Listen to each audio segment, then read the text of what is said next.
Now I'd like to call this meeting of the Anchorage Assembly to order. Madam Clerk, would you please call the roll?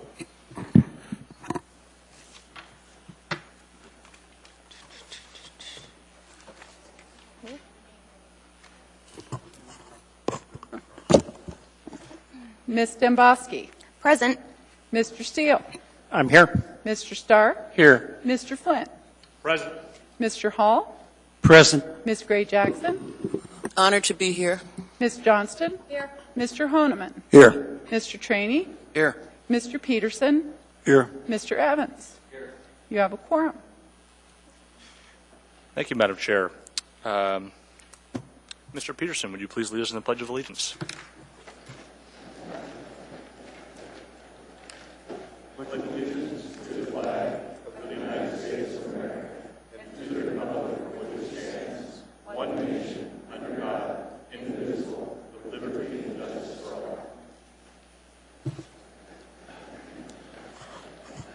Mr. Mayor, do you have a report for us this evening?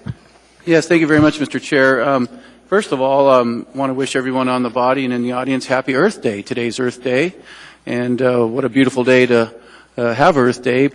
And one of the reasons that we recognize it, of course, is that we're in the midst of our citywide cleanup. We've got our sweepers out there. There's 9 sweepers doing their routes, and within a few weeks, the whole town will have its first sweep. We do 3 a year in the summer.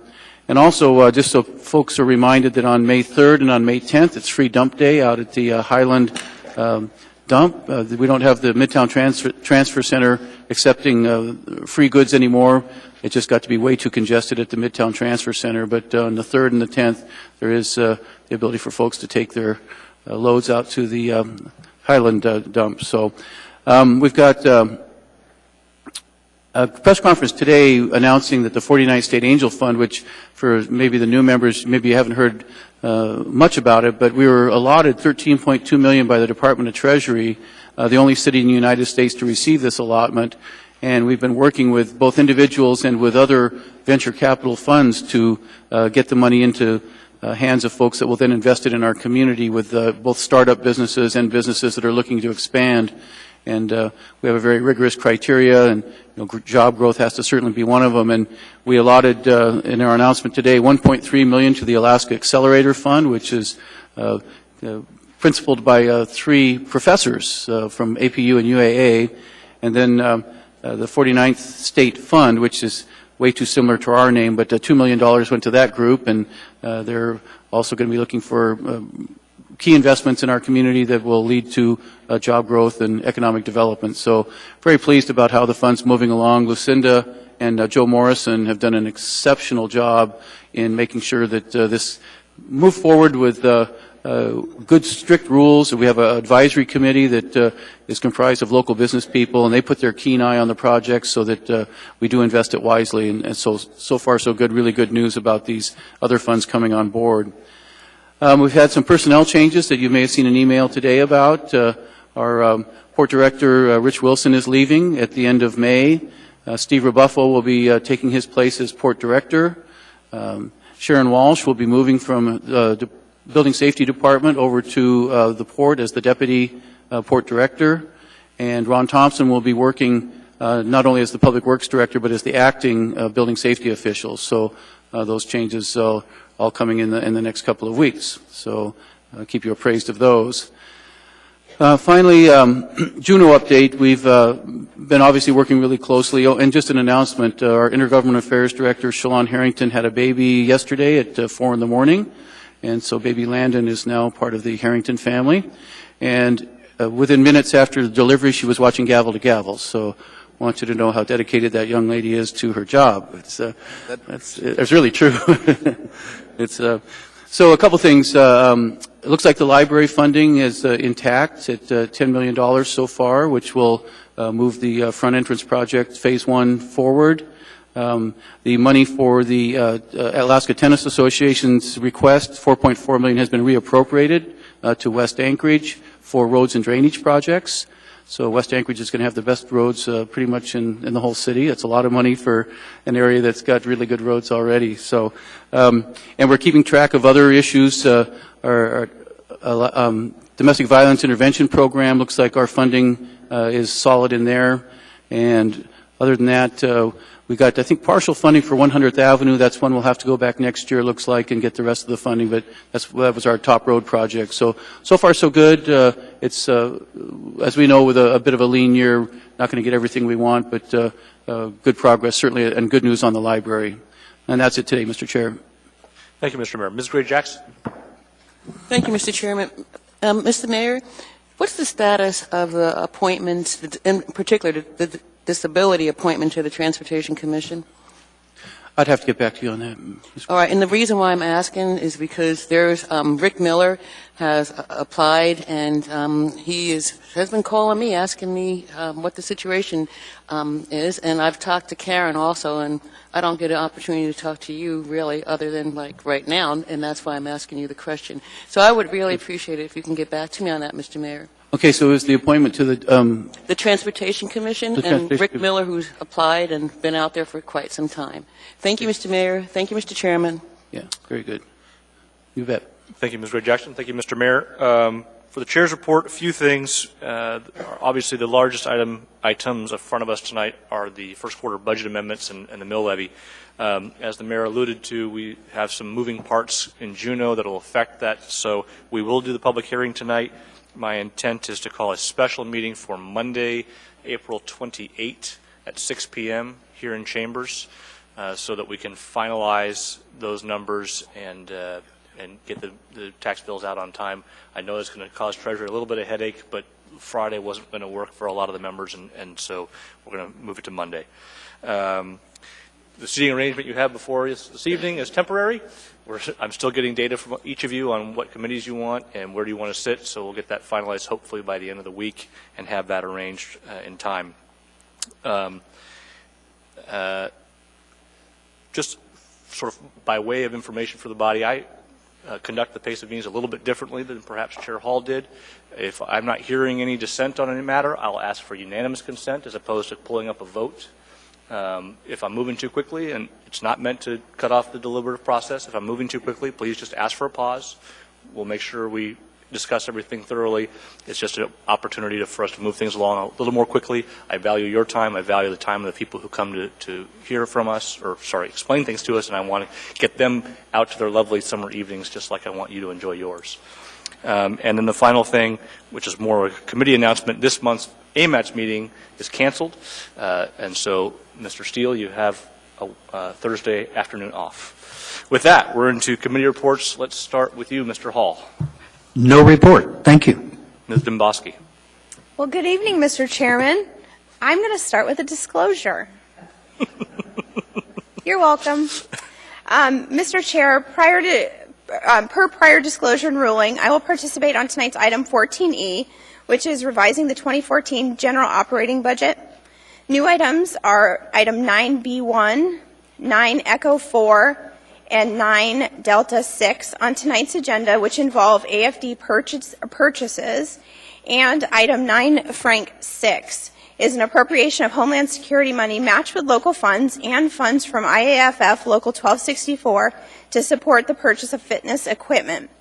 While my husband is a captain with AFD and a member of IAFF Local 1264, neither I nor my household hold any substantial private or financial interest in these matters, and I am confident that I can act in the public trust.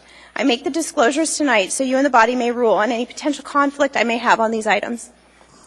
Well, thank you, Ms. Domboski. I see significant conflicts. You're going to have to leave. Have a nice evening. I'm from Chugiak. I ain't leaving.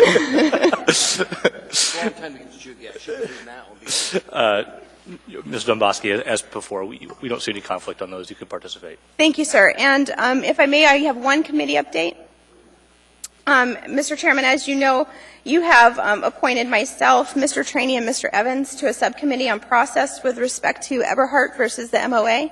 We met today with our counsel, Mr. Levesque, and Joe, that's all I had in my mind, with Mr. Levesque, and he has been tasked by the committee to look into a couple of matters, and we will reconvene another meeting on Thursday at 12:30 in Assembly Conference Room 240. And then we anticipate after that meeting, Mr. Chairman, we will be making recommendations to you on process moving forward. Thank you very much for that, Ms. Domboski, and to Mr. Trainee and Mr. Evans. I appreciate your assistance in that matter. Mr. Steele. No report. Mr. Starr. Well, just perhaps put a timeline on amendments. If I could see perhaps those over the weekend, maybe Saturday, I'd have a process of sitting down with the clerk so that we can be somewhat organized for the meeting on Monday evening. So if you haven't got an amendment form, we can certainly get you that electronically. It's a fill-in-the-blank form, and then route those through to the clerk, and we sit down on, looks like Monday morning, and we'll package those for some sort of organizational opportunity on Monday night. Thank you, Mr. Starr. Mr. Peterson. I prefer them on Saturday if we can. Sunday's going to be a little tight for me, but Saturday, if we can get them going, that's great. Okay, Thank very you. good. Mr. Peterson. No report. Mr. Trainee. Nothing, Mr. Chairman. Ms. Gray Jackson. Thank you, Mr. Chairman. There is an item on the agenda, item 9E1, and it's AIM 56-2014, and it's the internal audit on accounts payable, and I just want to let everyone know, and I've talked to folks ahead of time also, Mr. Chairman, that, the code requires that the audit committee selectively review management action taken to implement audit recommendations, and I think after reviewing this particular audit that we need to have an audit committee to talk about it a little bit further, and so I'll be scheduling that. In addition, on that agenda for the audit committee will also be a change in the audit plan due to the fire department payroll grievance settlement. We need to have a discussion and approval by the committee because this represents a change in the 2014 audit plan. Thank you, Mr. Chairman. Thank you, Ms. Gray Jackson. Mr. Honeman. Thank you, Mr. Chairman. We had a couple of things come since this last, or at least since the last report, and that is the Public Safety Committee meeting had been pushed due to elections and conflicts in meeting place, but will be held tomorrow at noon at the the Lusac Library Conference Room between the chambers here and Wilda Marston Theater. Significantly, we're still trying to get more input from the public safety departments on any of the budget issues they have for first quarter budget revision and any challenges they may be facing. And at the same time, we had the committee, Ms.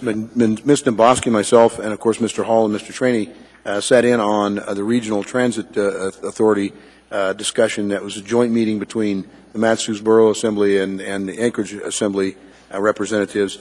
There was some discussion whether or not we wanted to try to be pretty aggressive, if you will, and move forward with a commuter rail possibly by the fall this winter. It was believed that that might be just a bit aggressive for what we are undertaking, but we do believe that we've got the enthusiasm, the energy to get the train rolling, so to speak, and proverbial to move forward for at least by next fall, having some serious discussion to making plans for that. And on top of that, again, we'll have our Public Safety Committee meeting tomorrow, and I think it was one other issue, but I'll have to come back to you on that. Thank you, Mr. Chairman. Thank you, Mr. Honeman. Ms. Johnston.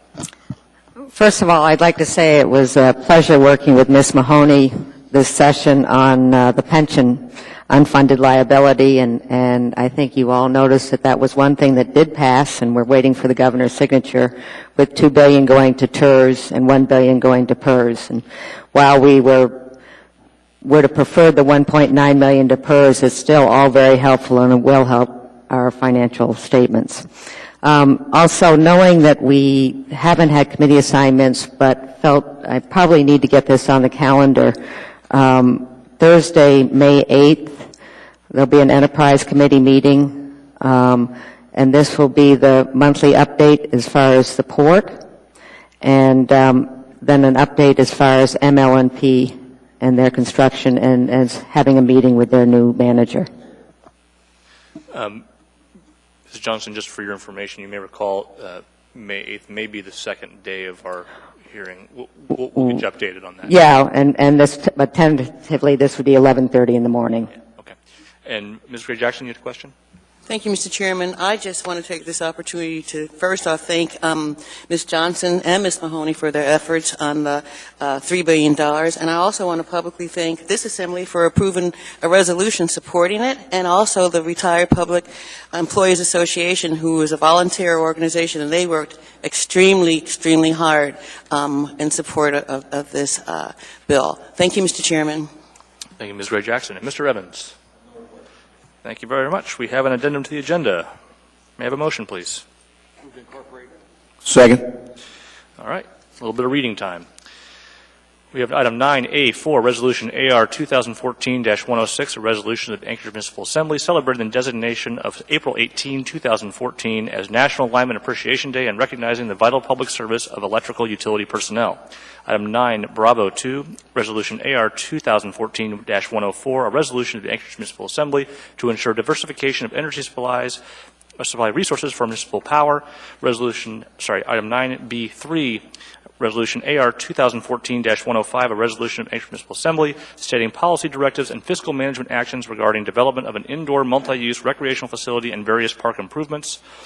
Item 9 Delta 6, AM 234-2014, sole source purchase to Braun Northwest Incorporated for remount, refurbishment, and upgrade of an Anchorage Fire Department Reserve Medic Unit for the Municipality of Anchorage Fire Department.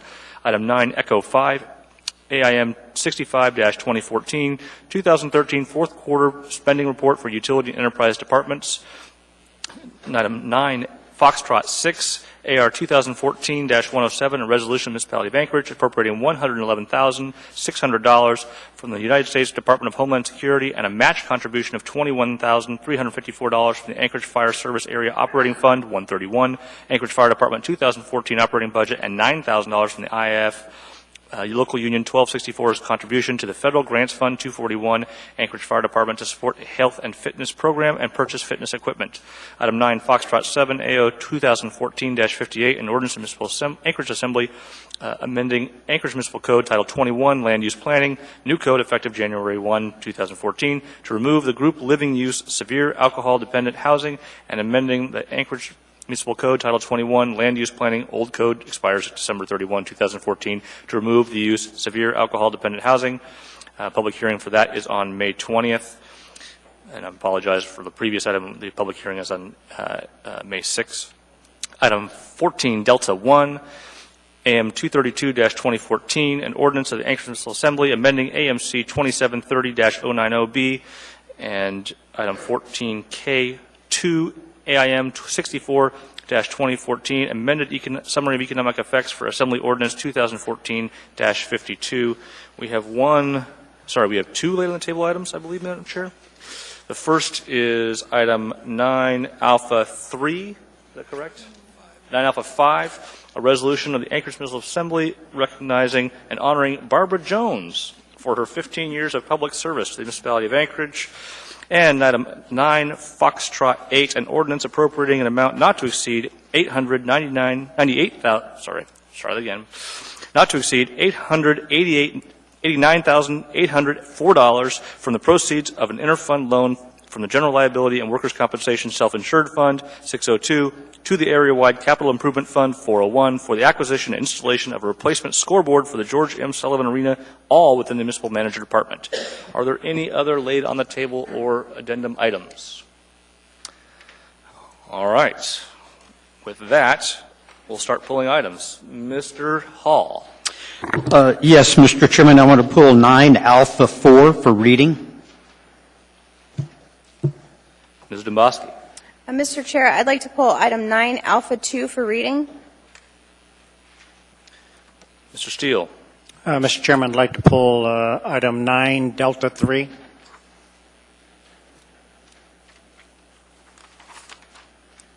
Thank you, Mr. Steele. Mr. Starr. I have no items. Mr. Peterson. I'm also pulling item 9 Delta 3. Okay. Once someone's pulled it, you don't need to, but it never hurts to give it a little extra emphasis. Mr. Trainee. 9A5. Thank you, Mr. Trainee. Ms. Gray Jackson. Thank you, Mr. Chairman. I'd like to pull 9 Apple 3, and I'd also like to pull 9 Elephant 1. Thank you, Mr. Chairman. Thank you, Ms. Gray Jackson. Mr. Honeman. Thank you, Mr. Chairman. I'd like to pull for reading 9, if it hasn't already been pulled, 9 Alpha 1. Looks like it might have already been pulled. Sorry. You're the first one, Mr. Honeman. 9 Alpha 1. And Ms. Johnston. Yes, I'd like to pull 9B2 to refer to committee. Okay. And Mr. Evans. All right, I have 9 Alpha 1, 2, 3, 4, and 5, 9 Bravo 2, and 9 Delta 3, and 9 Echo 1. Did I miss any? All right, with that, I'd like a motion to approve, please. Move to approve. Second. Is there any objection? Seeing and hearing none, minus those items, the consent agenda is adopted. That brings us to item 9 Alpha 1. That was you, Mr. Honeman. Move to approve. And who is presenting? Ed. Great. Excellent. Thank you, Ms. Ray Jackson. Mr. Honeman. Thank you, Mr. Chairman. I'm waiting for just 1 second. I'm not sure if anybody's coming forward. Since I didn't see any objection, we'll presume that's approved. Anchorage Resolution 2014-79, a resolution of the Anchorage Municipal Assembly recognizing Phyllis Rhodes for her service and commitment to the cause of equal rights in Anchorage. Is Phyllis here? Come on down, Phyllis. Come on down.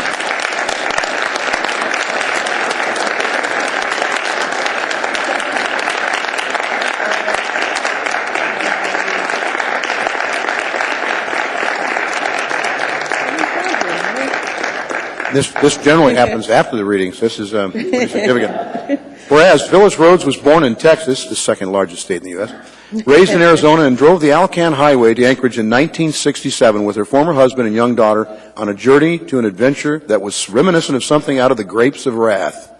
And whereas after her arrival in Anchorage, Phyllis worked for the Federal Field Committee for Development Planning in Alaska, the U.S. Attorney's Office, and finally the Clerk's Office for the United States District Court for Alaska, where she served as Clerk of the Court from 1989 to 1995.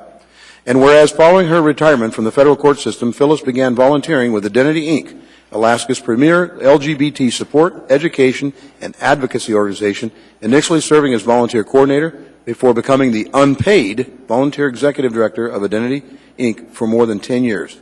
And whereas during Phyllis's tenure as executive director, Identity has gone from obscurity to visibility in Anchorage and across Alaska, expanding its programs and outreach to new audiences and opening dialogues with Alaska businesses, churches, educational institutions, and other organizations. And whereas in January 2014, Phyllis stepped down as Identity's executive director after more than a decade of leadership, advocacy, and mentoring in order to spend more time with her wife Pam, daughters Ann and Emily, son-in-law Steve, and grandsons, I think it's Sage or Sajay, Michael, and Stephen. Now, therefore, the Anchorage Assembly hereby recognizes and honors Phyllis Rhodes for her service and commitment to equality for all Alaskans, in particular the members of the LGBT community. Passed and approved by the Anchorage Municipal Assembly this 22nd day of April, 2014.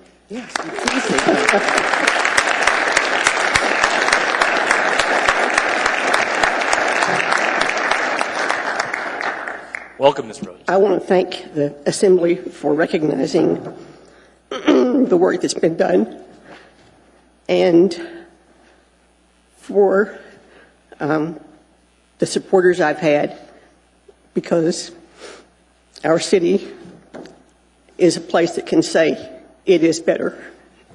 Thank you. Don't run away yet, Ms. Rhodes. Ms. Rhodes? Rhodes? Ma'am, could you come visit us again for a minute, Ms. Rhodes? Ms. Rhodes, we have a couple people who'd like to talk to you. If you would. Ms. Johnston is first. So does that mean you're going to have more time to get out on the trails and enjoy your little lake and be my neighbor? Yes, it is. Okay, great. I'll hop over the fence with a bottle of something. Okay, great, thanks. And Mr. Honeman wanted to add another. Ms. Rhodes, thanks so much for your ability and willingness to step up and provide leadership for Identity for all of Anchorage and Alaska. And I know there's going to be a huge void in the organization, but I'm sure that with mentoring, and I hope you have taken the chance to an opportunity to do that at every turn, hopefully we'll see big things. And you might want to stay in tune and stay in touch because they might need your help to lean on. Enjoy your retirement. Thank you. Thank you. Well, that's all we have, Ms. Rhodes. We very much appreciate your service. Thank you.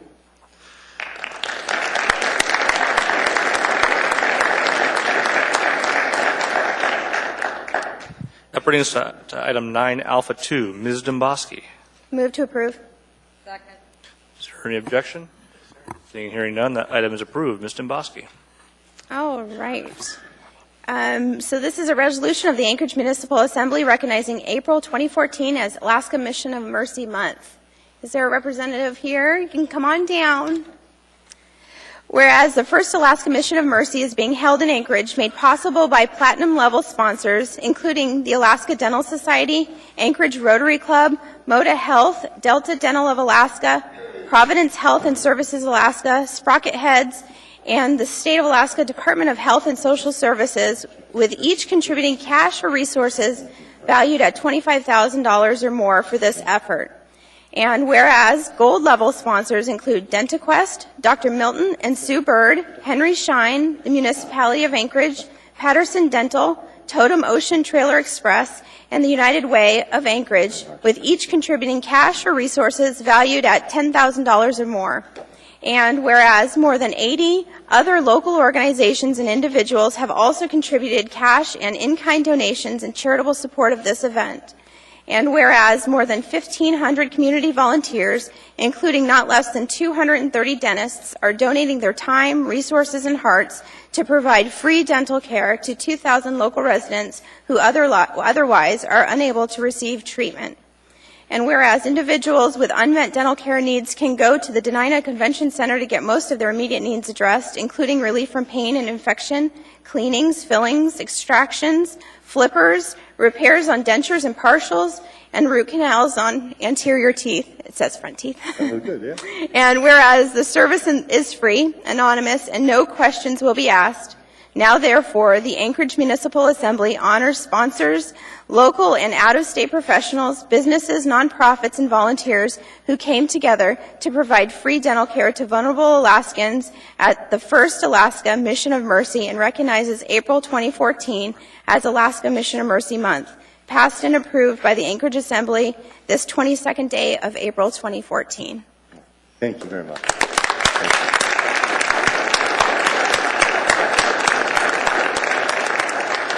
Don't run away, sir. We have a few people who'd like to talk to you. Yeah. This is where you get to sing for your supper. And I think the clerk would like to get your name for the record.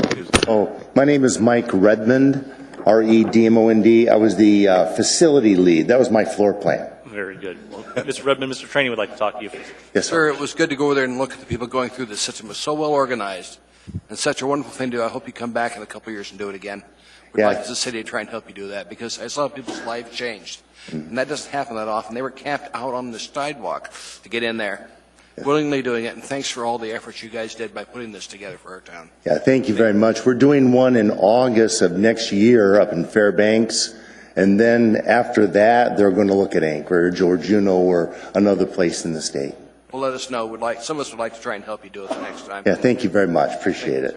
Ms. Gray Jackson. Thank you, Mr. Chairman. Mr. Trainee and I had the opportunity to go over there and talk to you and see all the familiar faces who were volunteering. It was just an absolutely miraculous and wonderful thing that was happening over there. And I just want to thank you and all the dentists and dental assistants who volunteered their time. And I'm really happy to find out that my dentist, Dr. Chappell, volunteered, because if he hadn't, I would not be seeing him anymore. So with that said, thank you very much. Thank you, Mr. Chairman. Thank you. Ms. Gray Jackson. Mr. Honeman. And I, too, got to experience just a quick tour towards the end of the day, Friday.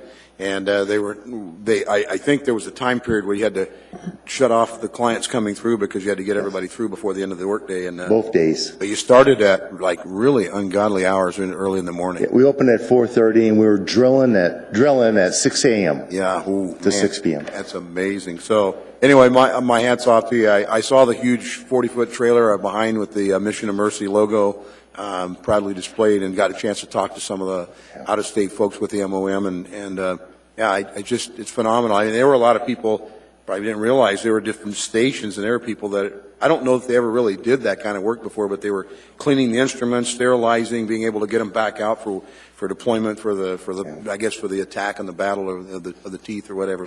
Yes, sir. It was awesome, and everybody was nobody was complaining. I heard a lot of ahs, but open your mouth. Yeah, there was no screaming. That was pretty good. We wondered about that. No, thank wonderful you. Work. Thank you. Yeah, thank you. And I'd like to thank the mayor's office for the consideration they gave for the rent and all that. I'd like to thank Lieutenant Gary Gilliam for the support at the police department.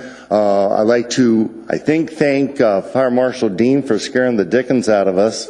And we made sure that we followed all his rules the entire way. Thank you to the Assembly, and thanks for all the volunteers that helped all those people in need. Appreciate Thank you, Mr. Revin.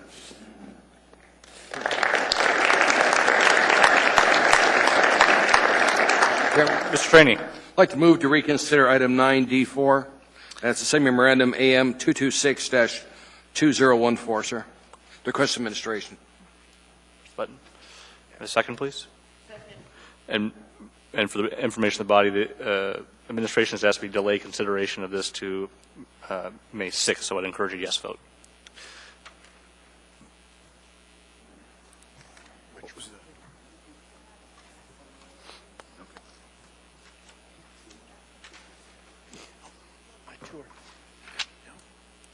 That motion carries. Mr. Trainee. Move to delay this until our meeting of May 4th, sir. Second. Thank you very much. Is there objection to the motion? Seeing and hearing none, that is approved. That brings us to item 9 Alpha 3. Ms. Gray Jackson. Move to approve. Second. Is there objection? Seeing and hearing none, that is approved. Ms. Gray Jackson. Mr. Chairman, I'm reading, and there's somebody here to accept it. Mr. Domboski is presenting. Thank you, Mr. Chairman. Very good. Okay.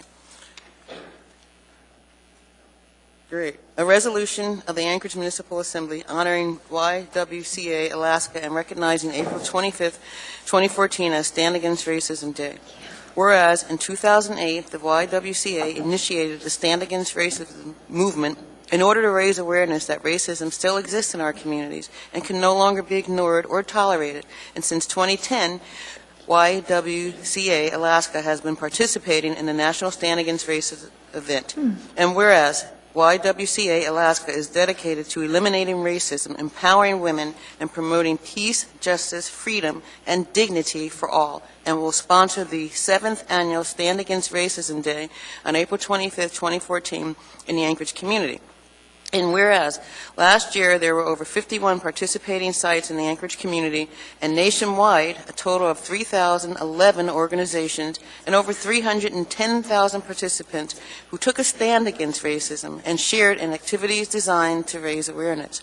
And whereas YWCAs in America and around the world have a rich history of advocating for racial justice, guided by the one imperative to eliminate injustices in employment, education, healthcare, housing, human services, and other areas that affect the quality of an individual's life, and to eradicate the barriers that divide us and that perpetuate racism and other forms of oppression. And whereas, since 1989, YWCA Alaska has been part of the international YWCA movement, with currently over 2 million participants in YWCA programs at more than 1,300 sites across the United States and in 125 countries around the world. And whereas on April 4th, 2014, Anchorage residents gathered together to celebrate the diversity of our city and in honor of continuing the momentum of this event, YWCA Alaska is inviting our community to take the celebration a step further by pledging to stand up to racism in Alaska by hosting or participating in any of the stands against racism in our community. And whereas the effectiveness of our American society, the strength of the state of Alaska, and the vitality of our Alaskan communities depend upon the success of organizations such as YWCA Alaska. Now and therefore, the Anchorage Municipal Assembly honors YWCA Alaska for its dedication to eliminating racism in the Anchorage community and throughout the state of Alaska, and recognizes April 25th, 2014, as Stand Against Racism Day, passed and approved by the Anchorage Assembly this 22nd day of April 2014.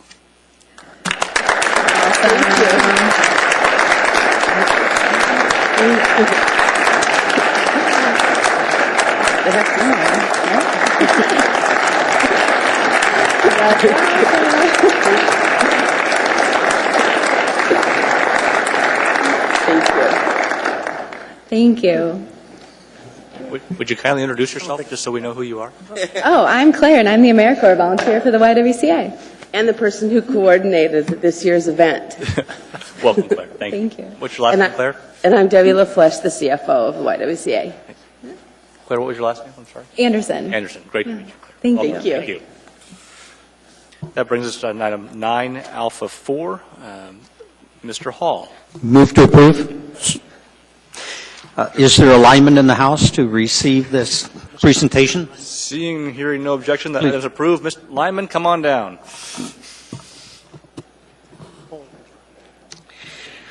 This is a resolution of the Anchorage Municipal Assembly celebrating the designation of April 18, 2014 as National Lineman Appreciation Day and recognizing the vital public service of electric utility personnel.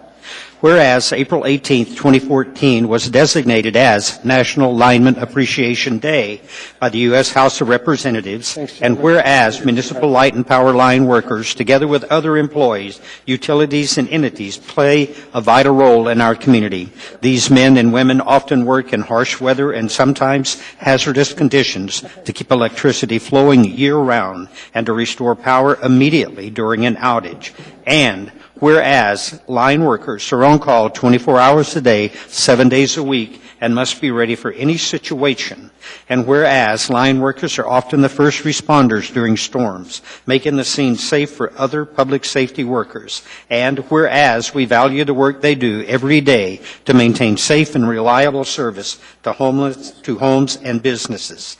Now, therefore, be it resolved, the Anchorage Assembly honors and recognizes all electric utility workers, but particularly the line workers, as the nation celebrates National Lineman Appreciation Day, passed and approved by the Anchorage Assembly this 22nd day of April 2014.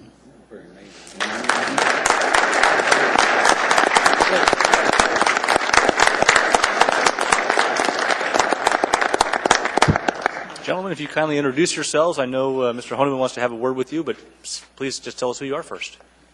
I'm John Josephson. Simon Josephson. George Hobson. Terry Johnson. Brian Kecker. Brad Baldridge. And Howard Conley. Welcome, gentlemen. Thank you. Mr. Honeman.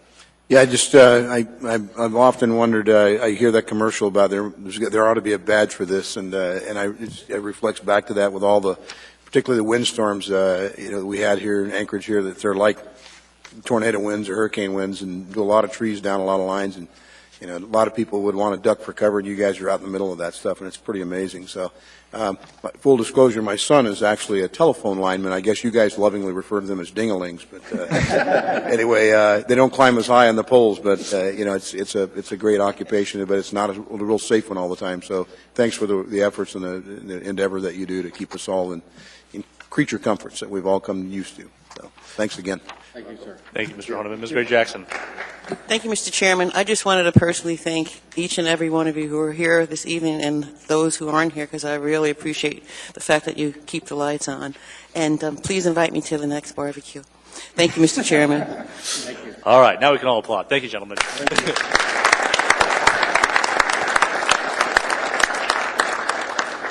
That brings us to the most important item of the night, item 9 Alpha 5. Mr. Trainee. Move to approve AR 2014-108, sir. Second. All right. I believe I'm reading. You're reading. This is a resolution of the Anchorage Municipal Assembly recognizing and honoring Barbara Jones for her 15 years of public service in the municipality of Anchorage. Whereas on February 22, 1999, Barbara Jones began her career with the municipality of Anchorage in the capacity of staff attorney and executive director of the Anchorage Equal Rights Commission. And whereas from January 21, 2011, Barbara Jones served as acting ombudsman under a temporary appointment until May 10, 2011, when she was appointed to the office of a municipal ombudsman by the Anchorage Assembly. And whereas on July 1, 2012, the Anchorage Assembly appointed Barbara Jones to the office of municipal clerk, where she has devoted her service to administering the Assembly offices, overseeing municipal elections, and developing a vision for the municipal clerk's office that includes dedication to excellence by courteous, accurate, and timely performance of duties. And whereas Barbara Jones has lived in Anchorage with her husband Ray and 2 children, Claire and Dan, for the past 21 years, coming to Alaska from Colorado, where she attended the University of Denver, receiving a BBA with an award for service in 1987 and a Juris Doctorate with honors in 1992. And whereas Barbara Jones is an attorney, admitted to the Anchorage Bar Association, Alaska Bar Association in 1994, and awarded the Distinguished Service Award in 2012. And whereas throughout her career with the municipality, Barbara Jones has served in a number of professional organizations, including both the law-related education and the continuing legal education committee since 2001, the Fairness and Access Committee for the State of Alaska Court System, the Employment Law Section, the Civil Pattern Jury Instruction Committee, the Anchorage Association of Women Lawyers, and as a board member for both the Alaska FBI Citizens Academy Alumni Association and the Turnagain Community Council. Now, therefore, the Anchorage Assembly hereby recognizes and honors Barbara Jones for her 15 years of excellence and an anticipated future of dedicated service to the municipality of Anchorage and its citizens.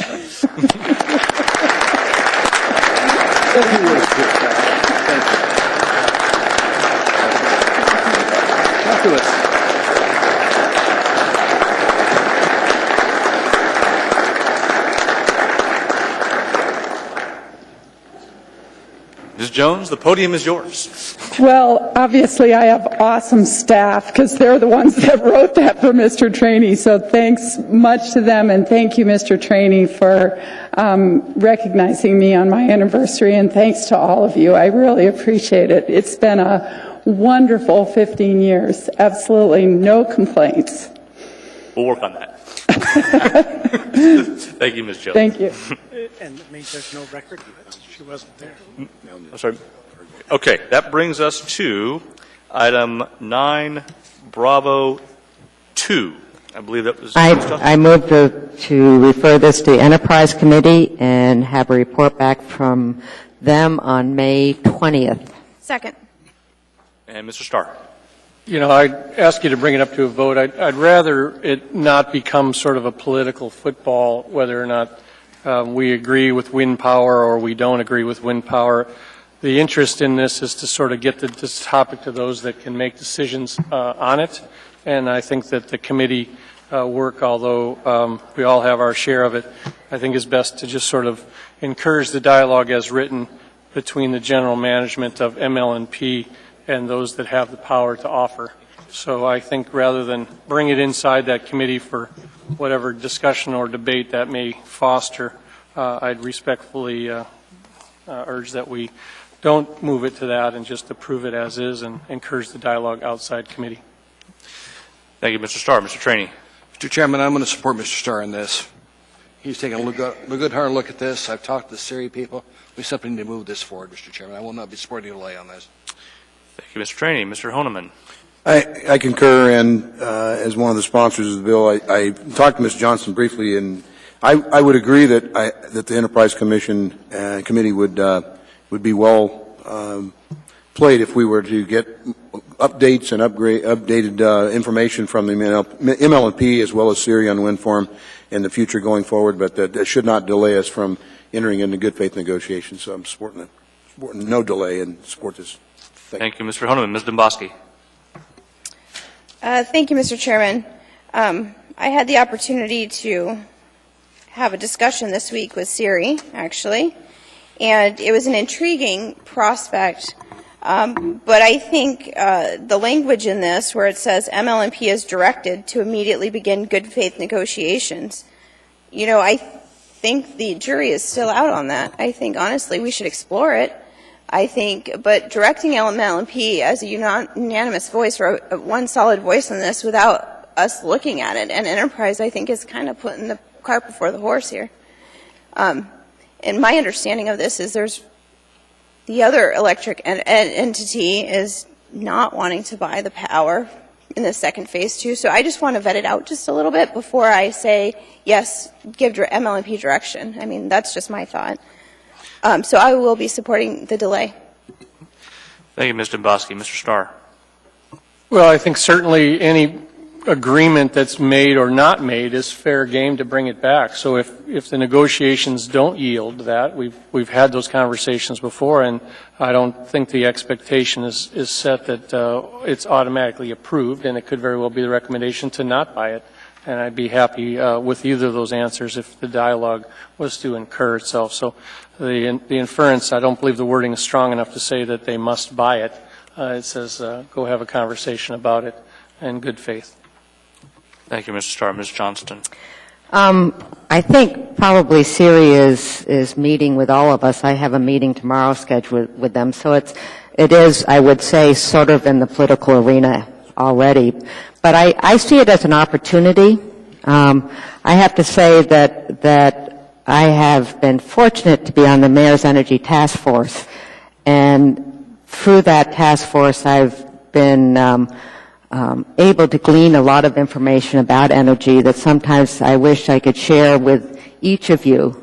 And this is an opportunity, I think, for the body to become aware of energy in the Anchorage Bowl area, what our prospects are, what we're looking at in our enterprise fund, which is ML&P, and it is an enterprise fund, and how we look at it as an asset and how we look at it as a service. So I think by having this discussion, it is as much for us as it is for the municipality. So we all have an idea of how we want to move forward. So I urge a yes vote. Thank you. Thank you, Ms. Johnson. I see no one else in queue. Please proceed to vote.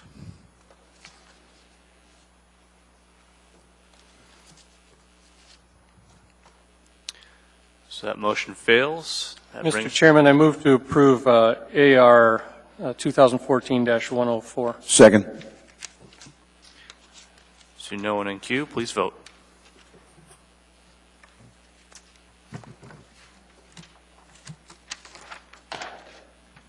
And that motion carries. That brings us to item 9 Delta 4, Mr. Steele. Sorry, 9 Delta 3, Mr. Steele. Thank you, Mr. Chairman. I move to approve. Second. Please press your buttons. Press your buttons, Mr. Steele. Sorry. Go ahead, Mr. Steele. I'm pushing every button. So that's quite all right. Yes, I have some issues with this particular measure in that we've been through this process with this particular item, and I guess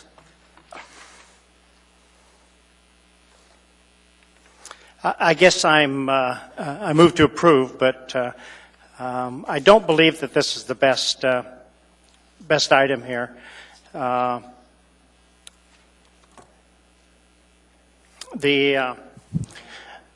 We went through a whole big process with regards to these tennis courts, and ultimately came down with the idea of funding it to a certain level.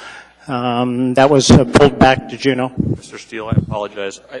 Am I on B3? I believe we had this is Delta 3, the Chester Creek drainage. I'm sorry. I am on the wrong item. Did Mr. Steele mean to pull B3? Well, even if he didn't, Mr. Peterson indicated he had an interest in putting it. So. Let Mr. Peterson go first, and then I will respond since I was on the wrong item. No problem. Mr. Peterson, do you have any comments on this one? I move to postpone until the first regular assembly meeting after the adoption of the East Side District Plan. Do we have an idea when the district plan is going to be before us to the administration?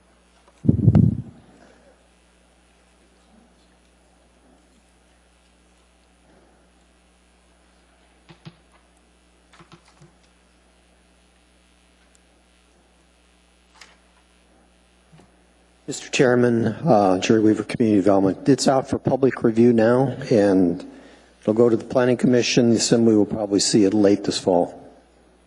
Okay. Given that, Mr. Peterson, I appreciate your amending your motion to date specific. I'd say October or November. We have 4 meetings in that time frame. You can pick one. Okay, let's move it to October 21st.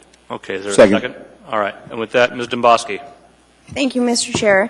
Through the chair to the administration, can someone answer for me what impact postponement on this particular item will have on this project? Yeah. I can start the conversation.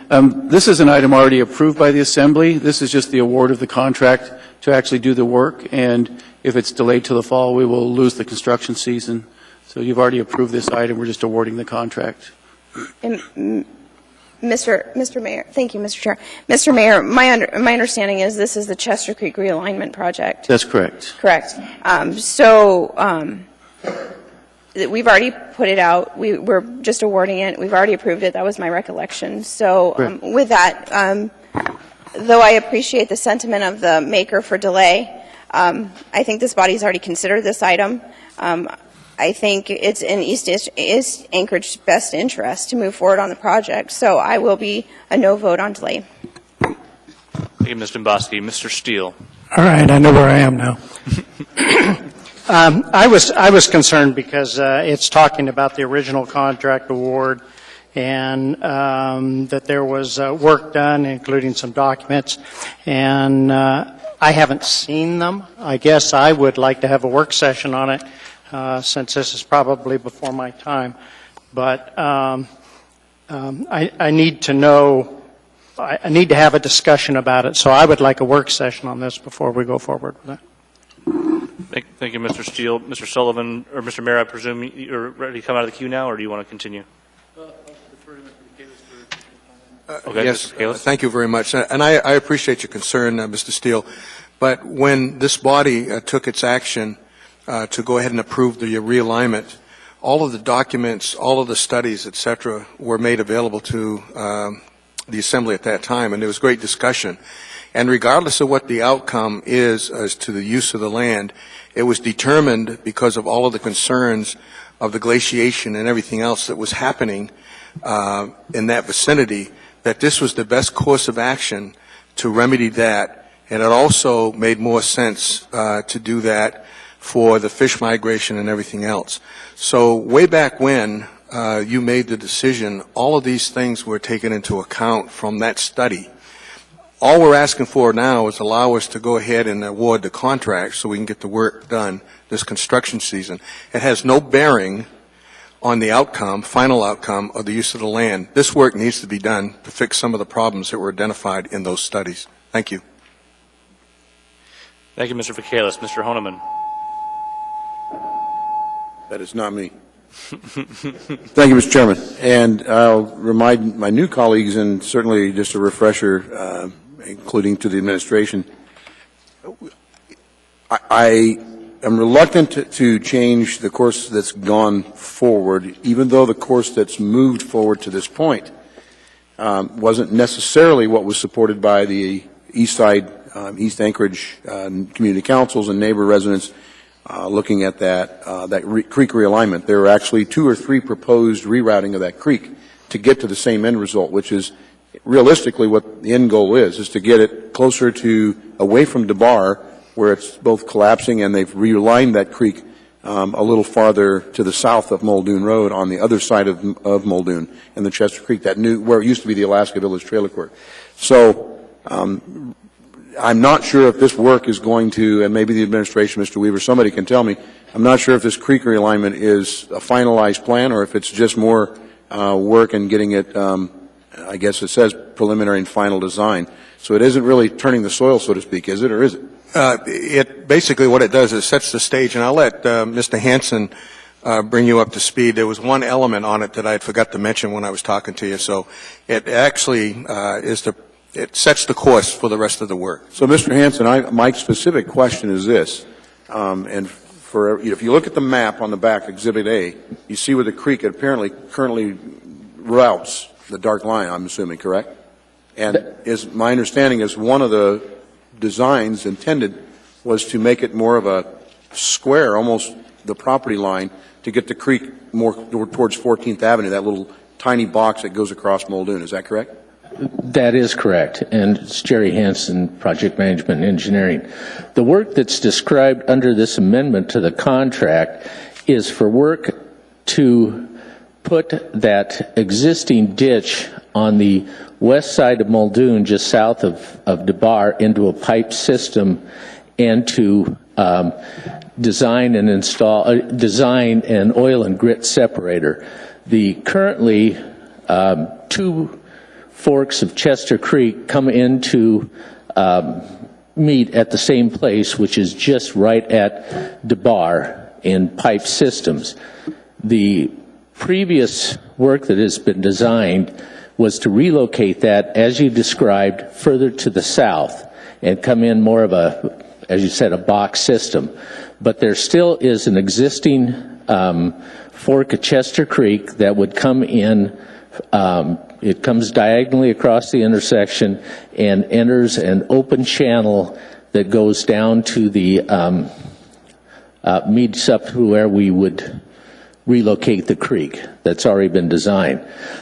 There's several reasons to do this, to put this into a pipe system in that area instead of leaving it as an open channel. That way we can make a connection of the existing trail that ends for a little further downstream to connect it with the trail system on DeBar Avenue. We have the money on that.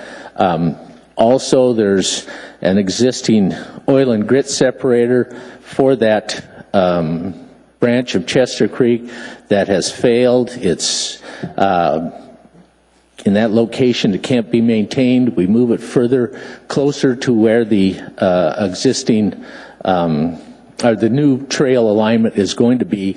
We can have an area for maintenance there. Also, by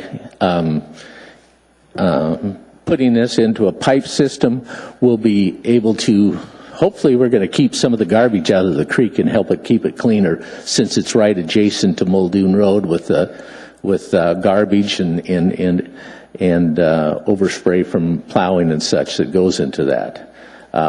Part of this work is that's being requested of HDR is also to do permitting upstream as required from the Corps of Engineers. But the existing, the alignment of the stream that was already previously discussed and that funding was provided and approved in a contract with HDR.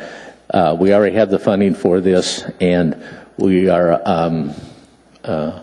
can go ahead with that portion. This is just to do it all as one package. That was also included in the bond package for this work this past April. Anything else, Mr. Honeman? Not for me. Mr. Peterson? Thank you, Mr. Chairman. The Northeast Community Council has come out against moving of the creek historically. I don't know how many votes there's been, but there's been numerous. And there's also some problems with soil contamination on the property that was identified late last summer. And I was wondering, are we sort of getting the cart ahead of the horse by moving the creek before we handle that contaminated soil? I don't think so. In this work here we're talking about would not be involved in that, and any contamination that was in there would not be not close enough to the creek that would be affected by our work, and so it would be a separate project there. Ms. Johnston. Is Mr. Pearson finished? Could you help me with my memory? Wasn't there also an aspect of the funding? If we didn't start on this project, we were going to lose some of our funding for this? That is correct. I don't remember the dates, but we have to start on that in I think it's 2015, if I recall correctly. But that was the funding for the, again, portion of the realignment of the existing creek, not including this portion. We could go ahead and do that portion without this, but it would be cleaner and better to put it as one package and potentially get better fund. Okay, thank you. Better cost. Name is Johnson. Mr. Steele. Thank you. Yeah, I have not seen the documents on it. There are 4 people on here that weren't here at that time. But I would like a little postponement anyway, that we could have a work session on it, because I'm not clear, based upon your explanation, what's going to be in a pipe and what's not. If it's to enhance fish coming up the stream, I'm not sure the pipe is a good thing. And I'm not sure how much of the property is going to be stream if you're going to split the two, one on the north and one on the south. I guess I just don't understand the process. So I certainly could use a little work, even if everybody else isn't, to meet with you perhaps and go through everything, because I haven't seen it. So thank you. Mr. Vaquelos, I have you in the queue. Are you set, or anything more to add? Well, I guess my concern is that we were just trying to be more efficient on this particular addendum item to the contract to try to get it so it links on the design. But as was already specified, we already had the concurrence of the Assembly, and the money has been appropriated for the project. So at least the alignment portion, all this does is takes care of a different fork of that river, of that stream, that basically is inconsequential from the standpoint of the fish aspect of it, as I understand it, very minor. The bulk of the flow of the fish actually goes through the main stream that you'd already approved, and this is just a secondary fork. Is that correct? That's correct. Yeah. So I would really encourage that you allow us to go ahead and go forward with this piece here. That just makes it more efficient so that when we link it with what we're already doing out there this summer. Thank you. Mr. Honeman. Mr. Chairman, I'd like to amend the motion, or make a motion to amend the date. Okay. I'd like to make a motion to have this back before the body on the 20th of May with a work session on the 16th of May. I don't believe that's going to interrupt the, we'll go ahead with it. Okay. Thank you. Mr. Mayor? Yeah, just a final note. I know there's, I think, a little confusion about what this project is. It's not in the area that obviously the folks in Muldoon want as a park. It's across the street to the west. It's where the homes have been developed by Cook Inlet Housing. There's a channel there that's an open pit channel, and all we're doing is piping that so that the water flows better. One of the reasons that to proceed as well is that the people who are developing that property will lose that frontage availability if we don't fix this ditch. And so they've made a tremendous investment in that area, and all this does really is just channelize a small fork of the stream. It's not the big project that we've had discussion about. Thank you, Mr. Mayor. I see no one else in the queue. The motion before us is, actually, is there objection to the motion to substitute May 20th for October 7th? The work session the 16th, sir. Yeah, I see no objection to the substitute motion. Now we're voting on the motion to substitute to postpone to May 20 with a work session on the 16th. Please proceed to vote.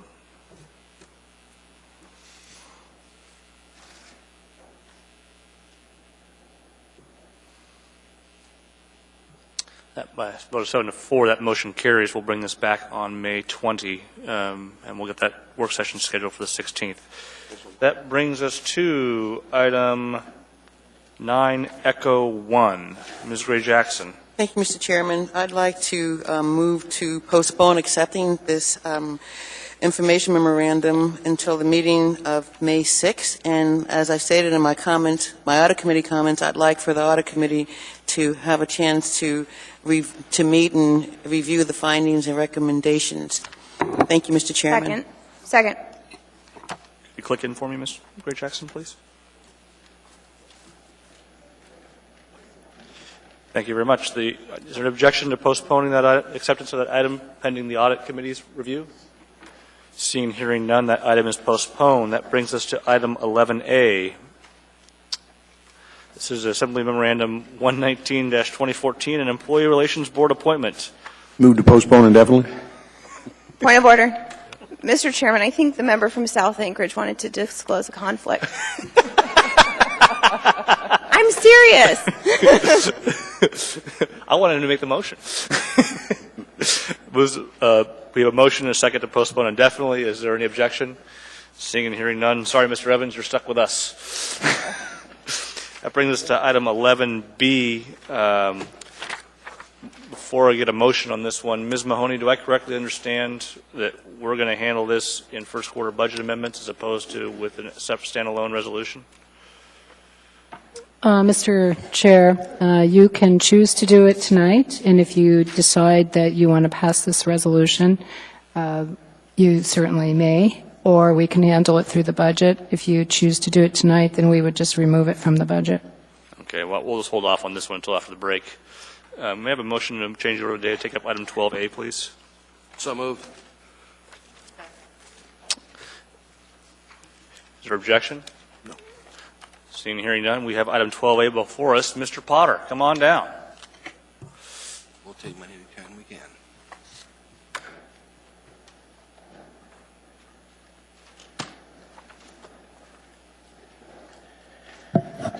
Mr. Chairman, my concurrent congratulations and condolences. It's nice to see a Mr. Evans from South Anchorage again, second time since I've been here. Mr. Mayor, members of your staff, Mayor, if you could come forward. For current Assembly people and newly appointed Assembly people, welcome. My name is Tim Potter with Anchorage Skates. We've got people here, I'll let introduce themselves.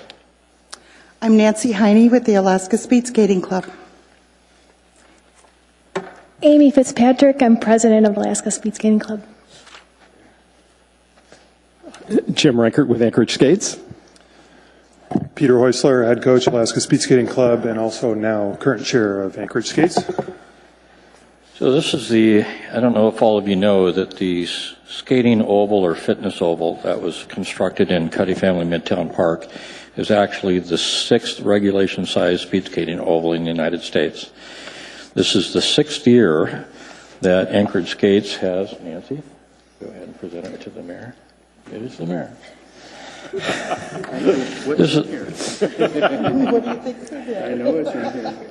So this is the 6th year that we're honored to be able to come back and help participate in funding and reimbursing the city for some of the money that you all spend through contract for maintenance of the ice at the speed skating oval. So we attempt to provide $10,000 each year through fundraising to help offset that cost. We appreciate the city's involvement. Parks and Rec staff does a great job, and we'd like to extend our appreciation to all of you. You should get out there and use it. It is a year-round facility, so you can go out there now.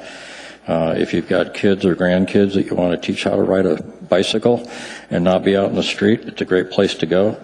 There's all kinds of users using it, and it's a great asset to the community. We did have a very active winter. We did have a winter solstice party for, I think, the 6th year. We had probably 250 people there. We had food, skating, Christmas music, lively event, and Dan Cuddy paid for the sleigh rides that were free to everybody that was there. So that was a good start. I think that'll happen again next year. We've had a duathlon race, Tuesday night skates and racing, and a variety of other speed skating races through the season. So we really do have an asset. And actually, I think Jim Rankert now holds the record for the latest skating on the oval as March 31st. So the ice was kept in great shape this year. It gets zambonied a couple of times a week. So it's in really class operation. We are looking forward to a new facility, not tennis. What? We really would like to have, we got Lights Up about a year and a half ago, which has really paid dividends in usership during the winter. But we'd really like to have a structure that would be a warming facility, both for all users and then when there's events there. Speed skating, typically your feet get cold because you're usually either thin socks or barefoot in your speed skates, and to provide that warming facility would be very good. But make sure that you come out to the solstice party next year. It's a pretty of an event, and enjoy it this summer. Any other comments? Thank you. Well, thank you, Mr. Potter. Thank you, Mayor. And Ms. Johnson has something for you. I'm not sure if you realize that you have a ringer in Amy. She used to be a speed biker also. Yeah, okay. Well, the mayor and I have talked about a challenge race, but I don't know. I don't know. What do you think? Okay, he says he's ready. Anyway, we appreciate your help and do want to, again, say that the company that you've contracted with through Parks and Rec to do the ice maintenance has gone above and beyond to make sure that the ice is in great shape. This was a tough year. A lot of the ski trails, as you know, melted down. We maintained good ice throughout the winter, even with the meltdown, and it was skatable, and people could train there when they couldn't train out on the skate trails or ski trails. Thank you very much. Thank you, Mr. Fodder.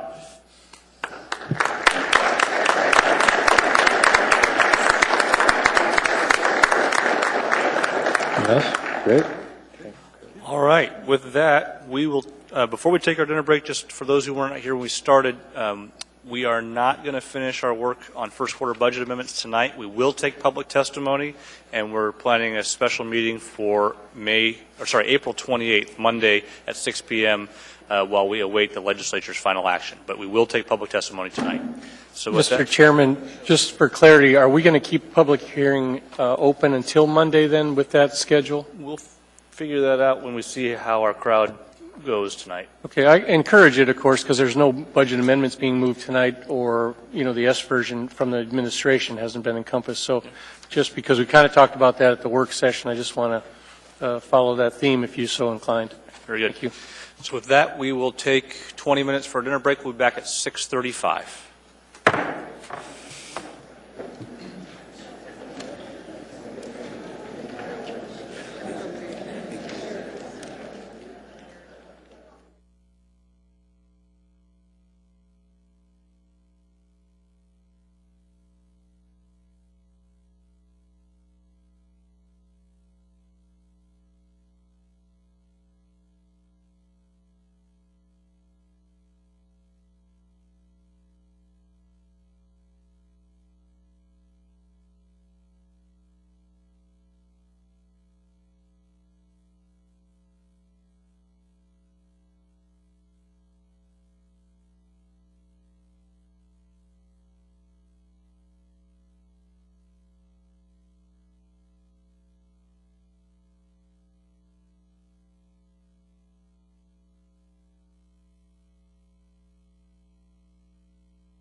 We are on item 11B. I would entertain a motion to postpone indefinitely.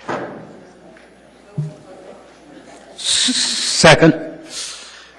And just to explain, as we briefly talked about before the break, this particular item is an effort to set aside the Trans-Alaska Pipeline System settlement funds into the municipal trust. The way it's structured doesn't work as smoothly as it could, and so we'll take care of that in the first quarter budget amendments next week. So is there any objection to postponing this one indefinitely? Seeing, hearing none, that is postponed indefinitely. That brings us to item 13A. And this is an ordinance of the Anchorage Municipal Assembly amending Anchorage Municipal Code, Chapter 1.15, to prohibit the acceptance of lobbyist fundraising when the lobbyists are registered for municipal work and the candidates are municipal elected officials or municipal employees. Mr. Traney. Mr. Chairman, I met with the Ethics Board, and they want a couple more weeks to work on this. They're fine-tuning it. May I have a motion, Mr. Chairman? Or Mr. Move to postpone until our meeting of May 20th, sir. They should be done by then. Any objection? Seeing, hearing none, that item is postponed to May 20th. That brings us to item 13B, an ordinance adopting the Anchorage Wetlands Management Plan revision as an element of the comprehensive plan, amending Anchorage Code sections 2105.030D, 2105.115, and 21.05.130 accordingly, and amending Exhibit A to AO 2013-124S as amended at the new Title 21, Section 2101.080. This is a continued public hearing. Is there anyone who wishes to testify on this item? Come on down. Don't be shy. Welcome. Please tell us who you are and give us your pitch. Hi, I'm Dave LeClaire. I'm here representing my employer, Kargatstein Properties. This testimony concerns Site 34D located at the northwest corner of Raspberry and Northwood Roads. The proposed wetlands plan apparently based 34D's score on the Connors Bog Site 34, which in the draft is page 56. This is inappropriate for two reasons. First, a site's classification should be based on its particular characteristics and not those of another site. Site 34 contains significant waterbird migratory and nesting habitat. Site 34D, in fact, has no habitat. Second, Site 34D has no hydrological connection to Connors Bog whatsoever. I'd like to put in the record this November 2007 hydrological investigation that we had prepared that supports this. The purpose of the study was to determine whether there was a hydrological connection between the two sites. Do you want me to give this to the clerk now? Or? Okay. The report established that there is a surface flow divide about halfway between Connors Lake and Raspberry Road, and that surface flow from Site 34D would pass through a Raspberry Road culvert and flow south. The Assembly memorandum states that the wetlands plan is an implementation tool for three specific comprehensive plan policies, using policy justification as a guide for classification of the property in question. It should be classified as C wetlands, not A. It contains no fish habitat or riparian corridor. It is adjacent to Raspberry Road and provides no wildlife habitat. Finally, it has no utility in connection with maintaining drainage or improving water quality. It is a low-value wetland that should be developable under the general permit. In fact, it is our understanding that the electrical vault installed on the property last year was done under a general permit. So I urge the Assembly to not approve the proposed wetland plan concerning Site 34D because it is methodologically flawed and erroneous. Thank you. Thank you very much. I see no questions. You kind enough to provide us with your copy report. Is there anybody else who wishes to speak to this matter? Anyone at all? Come on down.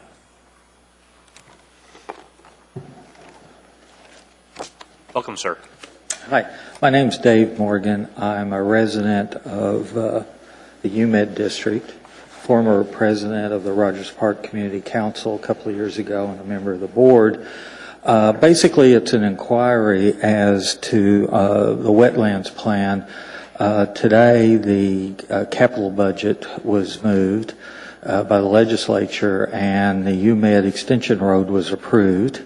All amendments were not passed or died to remove it, and especially since my specialty is healthcare, as a healthcare economist, and I do serve on the Municipal Health Commission and the State Health Commission.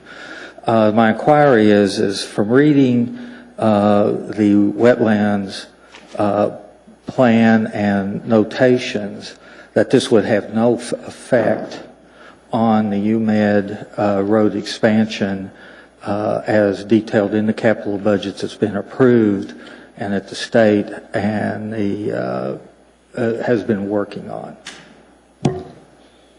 Mr. Morgan, we will get an answer for you once we're wrapped up with public testimony, and because I think Mr. Tobish is here, can help us answer that question. Okay. Okay? All right, thank you. Thank you, Mr. Morgan. Anybody else wish to speak on this matter? Don't be shy. There's lots of nice seats in front, too. So. Hi, good evening. I'm Helen Nienhauser, and I'm a member of the Rogers Park Community Council and have been for years involved in parks and trails and planning issues in this town toward the end of making Anchorage a great place to live. I know this plan has been in the works for several years, but like many, I lead a busy life. I've only recently become aware of the proposed changes. I know you received a request from our community council to continue this public hearing until May 20th, which will give us and other councils a time to review it and take a position on it. I know we apparently had that chance in the past. But I support that request. We're particularly concerned about the wetlands east of Goose Lake on UAA land and have numerous times taken a position in opposition to a road there. And it's because of that concern and the plan for a road that through those wetlands that we've become aware of the wetlands plan and the proposed changes. And there's a lot to say about the importance of wetlands, the need to preserve them to prevent future flooding for the health of our urban wildlife, which we all treasure, and our ecosystem generally. We have already paved over a lot of our wetlands, and that argues for extreme care in weakening protection of other wetlands. But for now, in support of my request that you continue this public hearing, I have one point to bring to your attention. The June 2013 draft you're asked to approve contains to what seems to us significant changes to the protection of Mosquito Lake. It's called a track changes version, but there are changes to Mosquito Lake protection that are not shown in track changes. Apparently the only changes that are shown in the version you have are those the Planning Commission made. Other changes to the 96 plan were made before it went to P&Z, I gather, and are not shown as changes in the June 2013 version. You could have found them if you went through line by line with the 96 one here and the 2012 one here. How many of you did that? And how many more changes are there like that? So give us at least till May 20th to find out how we're affected in our part of town. I am told that Mosquito Lake is ancient and therefore very valuable. I understand it's a laboratory for science students.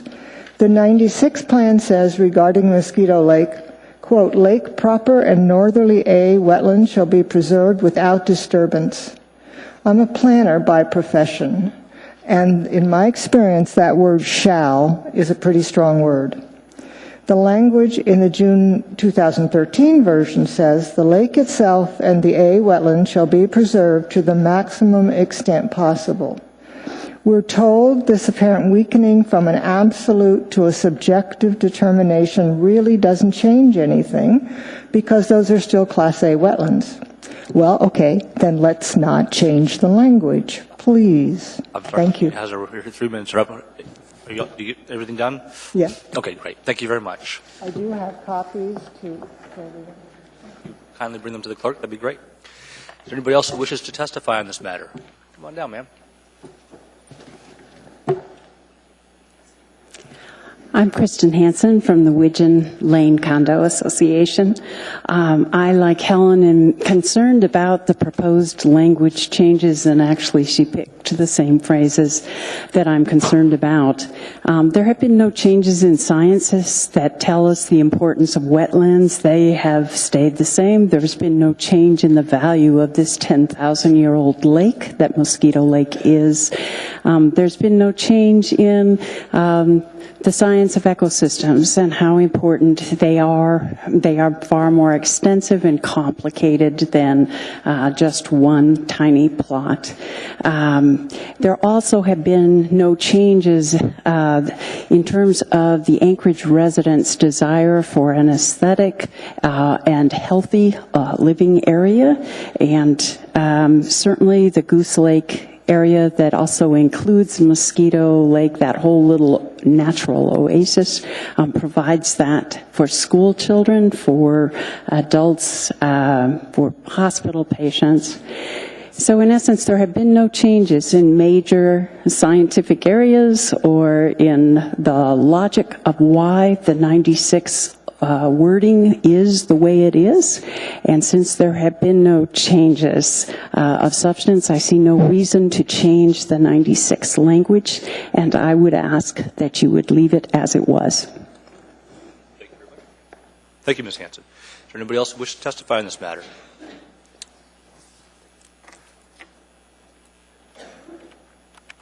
Good evening, Ms. Ramsey. Welcome. I'm not sure how to take that. Good evening, Chairman Flynn and members of the Assembly. My name is Carolyn Ramsey. I'm a 40-year resident of Anchorage with a degree from Alaska Pacific University in environmental policy and planning.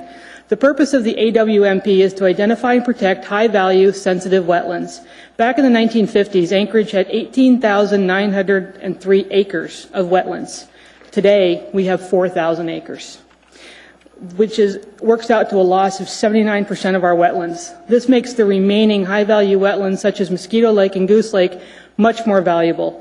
The AWMP should reflect that value, and they should be protected.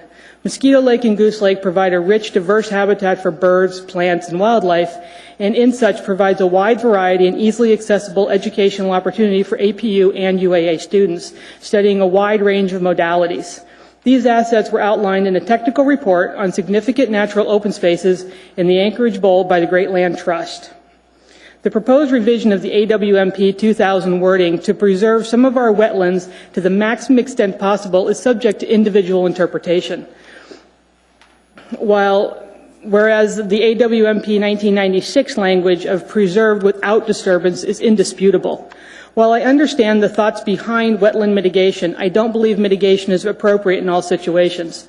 Interconnected natural areas and wetland systems throughout the Anchorage Bowl need protection. We are seeing more flooding in the Anchorage Bowl as our wetlands are reclaimed and filled in. This ultimately affects Anchorage's bottom line. If I dump a bunch of water in a bowl over here, and yet the sponges or the wetlands are over here, those wetlands have no chance of absorbing the water sitting in this hand. I believe Mr. Hall and Mr. Steele, you are seeing these effects firsthand with Chester Creek in your areas. Our amount of wetlands are decreasing while the amount of water is falling from the sky in one form or another are not. That water's got to go somewhere. Please consider this as you continue to address the AWMP. Thank you. Thank you, Ms. Ramsey. Anybody else?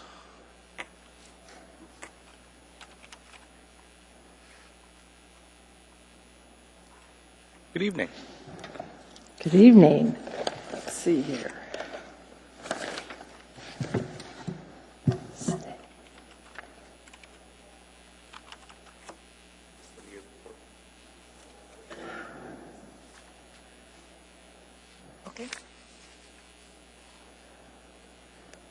Okay, Chair and members of the Assembly, my name is Kathy Gleason, and I'm currently past president of Turnagain Community Council. I was president during the almost 2-year process that the Wetlands Management Plan went through and followed it closely. And at the Assembly work session on Friday, I handed out just a couple of things that I think the Planning Department and the Planning and Zoning Commission agreed on, but somehow they didn't make it into track changes or some sort of thing. So I hope that's going to be a non-issue, and the final language that I think was agreed upon is included in the final plan that you approve. And I definitely would like to thank Mr. Theed Tobish of the Planning Department.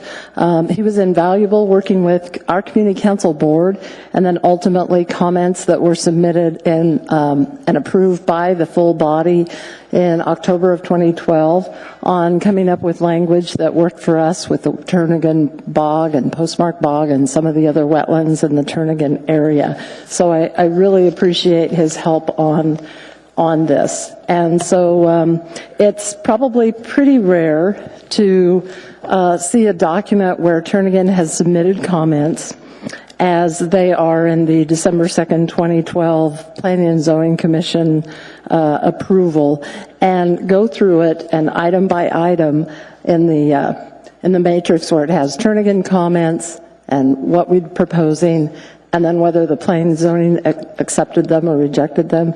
They accepted all of our comments. That's absolutely thrilling, and we're pleased, and so we hope that they can all be incorporated in the final plan. Speaking for myself personally, I am concerned about the loss of high-value wetlands.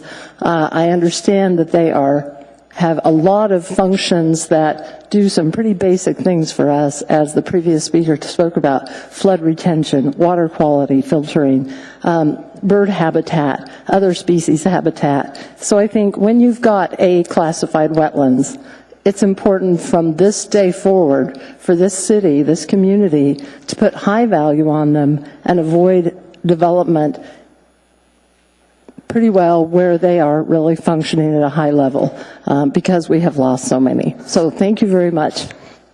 Thank you, Ms. Gleason. Anybody else? Sir, welcome. Thank you. Good evening. My name is Robert Shipley. I'm representing the Anchorage Waterways Council tonight. More recently, we're starting to be known as AnchorageCreeks.org. So if a name comes up, you'll know us. My concern has been discussed by two previous testifiers, so I won't duplicate it very much, but it's specifically the wording, and specifically with Mosquito Lake, although it may apply to other open lake wetlands in the area. And that is, the current version says shall not be disturbed, and the proposed revisions say protected to the maximum extent possible. And we agree, too, that is a totally different way of interpreting this, and who's to make that determination? And we've found that over the years, when there's a big, high, powerful development proposed, and there's lots of money and lots of politics involved, it tends to go, that maximum extent gets really wishy-washy and lots of wiggle room. And so that's our concern here. We'd like to stay no disturbance as in original wording. Thank you very much, Mr. Shipley. Anybody else wish to speak on this matter? Come on down.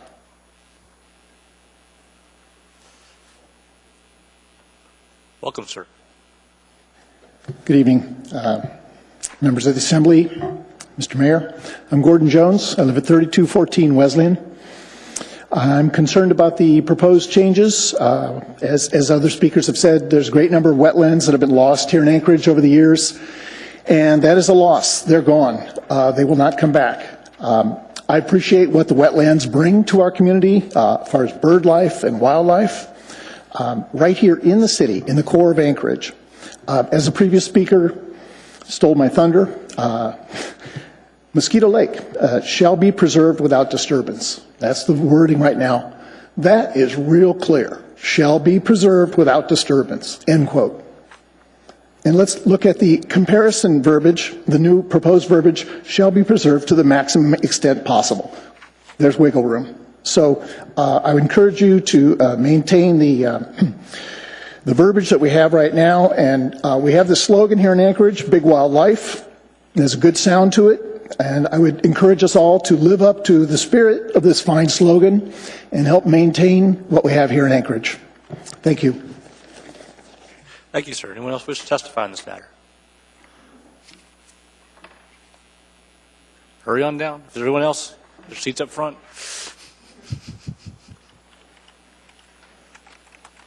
Welcome, sir. Hey, good evening. My name is Peter Muse. I'm past president of the Rogers Park Community Council.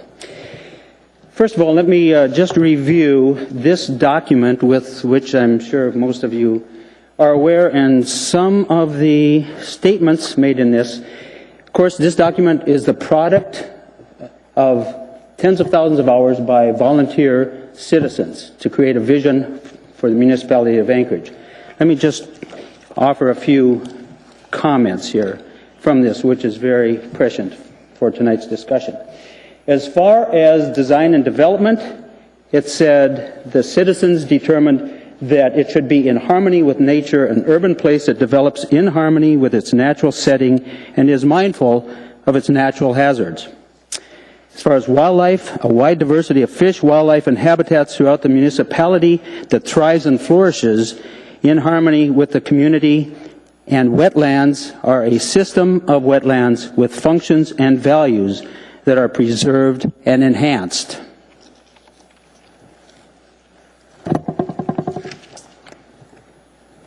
Furthermore, the concept of natural open space is critical. Natural open space areas are preserved in future planning actions that will be important to the community for a combination of reasons.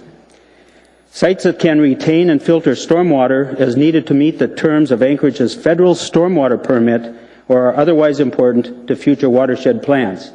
Anchorage residents are adamant that wildlife should continue to be permitted to coexist in our urban environment.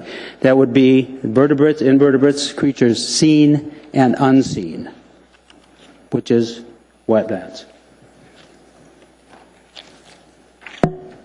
And finally, planning principles for design and the environment should link neighborhoods, schools, natural areas, parks, and greenbelts with open spaces and greenways whenever and wherever possible. They should protect the urban forest and other native vegetation in stream corridors, parks, and greenways, and restore their natural condition whenever and wherever possible. And finally, should preserve important wetlands for their ecological, hydrological, habitat, aesthetic, and recreational values. I would remind you that not too many years ago there was a similar issue regarding wetlands, Jacobson Park. This was so contentious that ultimately it was pulled from the ballot. It was contentious because the plan was to pave over Jacobson Park, a wetland, and this would have created significant detriments to all of the neighbors, including raising around the area of Lake Otis itself, the areas of filtration and drainage and everything else which you've heard others testify about tonight. Finally, let me just say that currently Midtown Anchorage is under 50% asphalt. Okay? 50% of the Midtown is already paved over. We're talking about substituting a Class A wetland and Mosquito Lake, which in many, many ways is invaluable, for further asphalt. Okay? This does not in any way contribute to the values or the quality of living, the quality of Anchorage per se. Okay. Thank you, Mr. Muse. I'm sorry, your time limit is run up. Thank you very much. Thank you very much. Please do not change the language. Thank you. Thank you, Mr. Muse. Is there anybody else who wishes to speak on this matter? All right. Seeing, hearing no one. Ms. Gray Jackson. Thank you, Mr. Chairman. I move to continue the public hearing until the meeting of June 24th, and if I may, Mr. Chairman, I'd like to explain why. Second. First off, we had, the first public hearing was December 3rd, and there was no one here to testify for obvious reasons, I believe. And then the public hearing was continued to the meeting of January 28th, and there was no one here. And we have gotten, all of us, tons of emails. As I was walking out the door this evening, there were more emails coming in from our constituents about the wetlands plan. The Rogers Park Community Council, which is one of mine and Mr. Trainey's, they want an opportunity to meet, to have their community council meeting and hear from their residents how they feel about this plan and then come up with a position, and their next meeting is May 12th. Our Airport Heights Community Council, mine and Mr. Trainee, they want to do the same, except their meeting is until May 21st. And then the University Community Council, which is me, Mr. Trainee, Mr. Honeman, and Mr. Peterson, they tried to send an email to us this afternoon, and the Muni website was down. But I do know that they also want to do the same, and their meeting is May 7th. And the reason why I'm pushing it all the way out to June 24th, the proposal to June 24th, is because our next meeting, our May 21st meeting, won't give everybody an opportunity to do what they need to do at their community councils. And I thought about June 10th, but Mr. Tobish is not going to be in town on the 10th, and I would really like for him to be here. And that is the reason why I'm moving to continue the public hearing to June 24th, and I would appreciate the support from the body on that, so we can give our community and the citizens an opportunity to be heard and express their concerns on this very important document. Thank you, Mr. Chairman. Thank you, Ms. Gray-Jackson. Is there, Mr. Starr? I don't have any objection. I was hoping to have some public discussion a little bit without debating this on what do amendments look like, Ms. Gray-Jackson, and is it appropriate to get them out now so that some of the folks that would have concerns could potentially speak to a specific amendment? Thank you, Mr. Starr. Because I have a few as well, so I don't know how you plan to manage it. I would leave that up to the chair to make that decision. Thank you, Mr. Starr. Thank you, Mr. Chairman. Well, Mr. Chairman, again, then to you, so we don't sort of make sausage on the floor, what resources do we have available? It's fairly technical stuff. What do you suggest we do on amendments? Mr. Tobish? I wanted you to come up here for a moment anyway, so.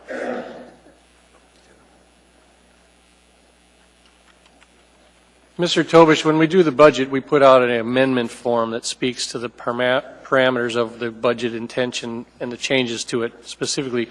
Could you tender us an amendment form that could capture the data that you need for us to modify it? For example, 34D, page 56. I could throw out all kinds of things and we'd get lost quickly up here the night of amendments. How do we handle this? Mr. Starr, I'd be happy to try to do that for you, yes. What do you suggest in terms of making amendments? I'm not sure what the rest of the body has in mind. It's possible there may not be that many, and I could answer those questions right here. That would be preferable or easiest. Site-specific, sort of the Mosquito Lake or the Connors Bog area. General statements, the classification that appears as A.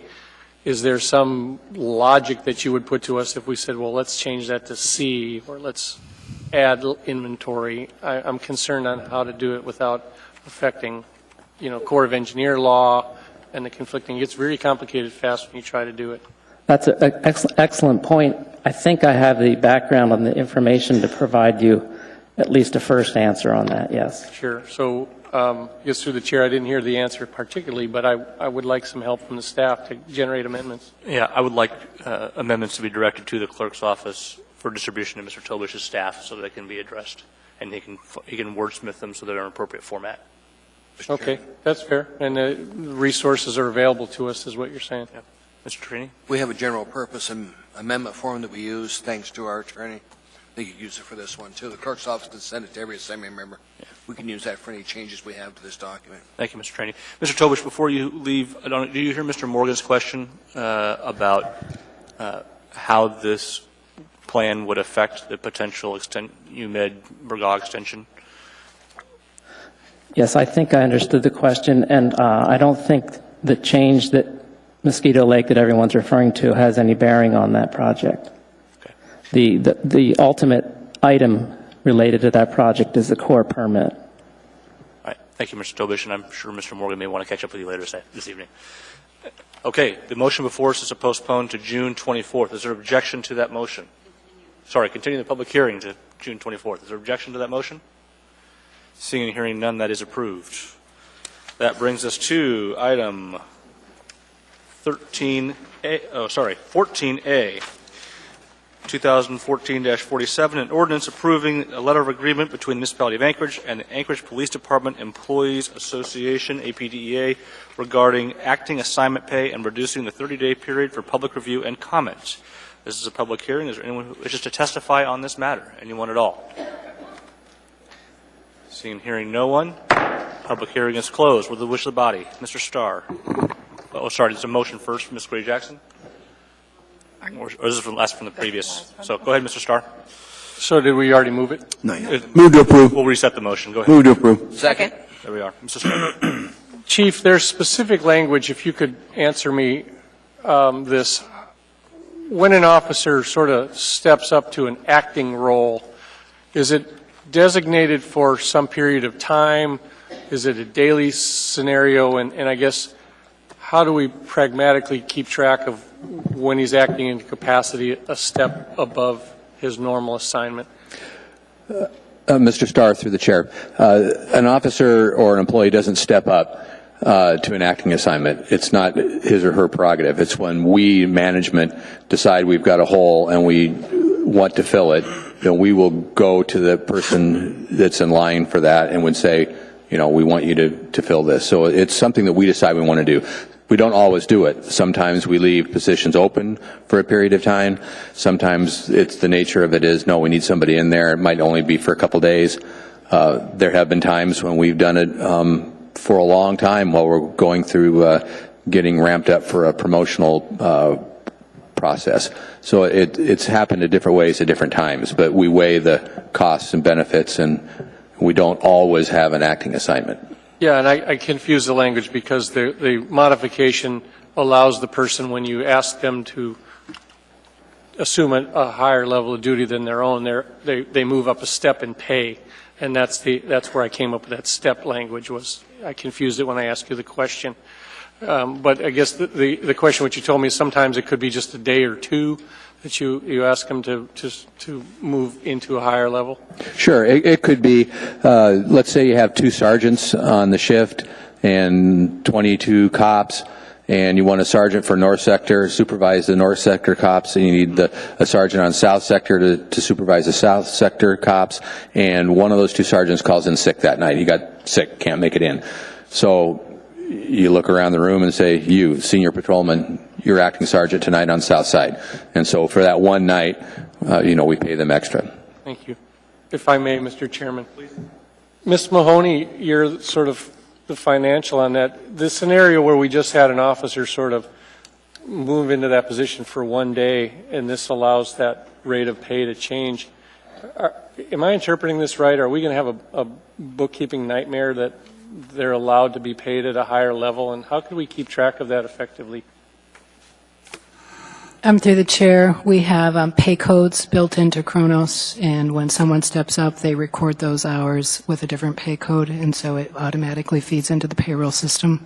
So the modules that we've brought into the new electronic payroll system actually sort of facilitate this? That's correct. Thank you. All right. That's all I had, Mr. Chairman. Thank you, Mr. Starr. Thank you, Chief. Anybody else? Please proceed to vote.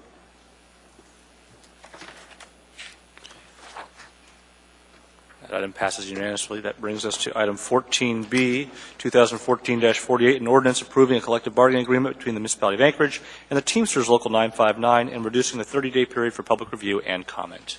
Is there anyone who wishes to testify on this matter? Seeing and hearing no one, public hearing is now closed. Move to approve. Second. Is there discussion? Is there objection? Seeing and hearing none, that item is approved. That brings us to item 14C, an ordinance 2014-42, an omnibus ordinance of the Anchorage Municipal Assembly revising Anchorage Municipal Code Title 8 Penal Code. Mr. Chairman, move to waive reading. Thank you, Mr. Vice Chair. We didn't have all night. This is an update to our penal code. It's a public hearing. Does anyone wish to testify? Anyone at all? Seeing and hearing no one, public hearing is now closed. Move to approve. Second. Is there discussion on this matter? Mr. Chairman, I've got an amendment. For amendment AO 14-42. You should have all provided copies by the Second. on this. What this does, this cleans up the state law to conform with state law, because with switchblades. The state, 1 January, made them legal for adults, and they took our ability to regulate it away from us. This does have a provision in here, though, so you can't give one to a kid under the age of 18. That's the purpose of this amendment, Mr. Chairman. Mr. Starr. The amendment? Not to the amendment, sir, Okay. sorry. All right. Is there objection to the amendment? Seeing and hearing none, that amendment is approved. Mr. Starr. Back to the chief, I guess I'm unfamiliar with how registrations are identified as a police officer has a traffic stop. One of the changes in here is that we give the person an opportunity to produce the registration and waive the ticket. That's a formal change of this. Can't the officer see if the vehicle's registered when he pulls them over? How does that work at a traffic stop? Mr. Starr, through the chair. I'm not sure I understand your question. Can you take another run at it for me, please? The requirement is to have registration carried in the vehicle, and the new language says that it has to be available for inspection by a police officer, or a peace officer, I should say. That's correct. There's a further clause in there that says if you don't have it, you can bring it to court and show the person that you had it. My question is, with the new electronic age and all the things that are there, can't the officer see if the vehicle is currently registered on his database in the car? You can, and if the electronic records were always updated, then, and you could rely on them 100% of the time, and if the computer was never down, and people didn't sell the car yesterday, and all the other things that could happen, you're right. But the state law does require you to have the document. And I think what we're trying to do here is have municipal code consistent with state code. Enough. Yeah, thank you. Thank you, Mr. Mew. Thank you, Chief. Anybody else? All right. Please proceed to vote.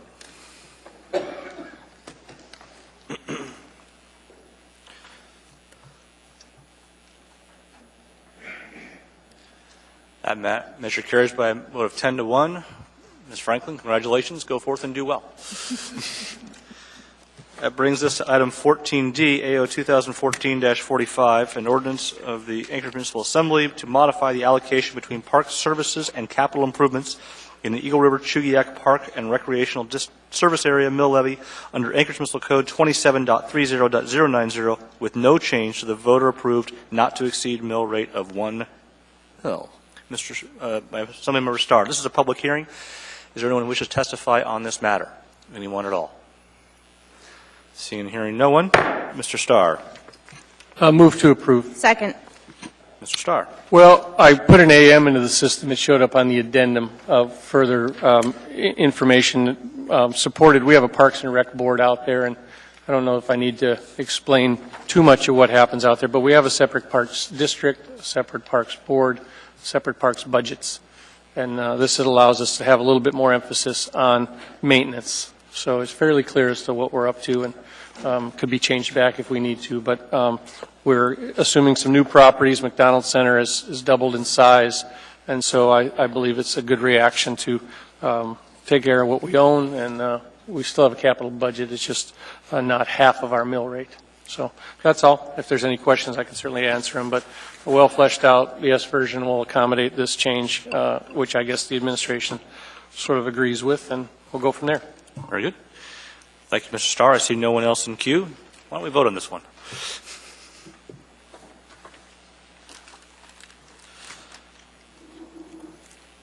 And that carries unanimously. Mr. Vice Chair. Move to combine items 14E through 14H. All right. This is a public hearing on first quarter budget amendments and the associated mill levies. Oh, sorry. Thank you, Ms. Gray Jackson. Is there any objection to combine the public hearings on these matters? Okay. With that, the public hearing is now open.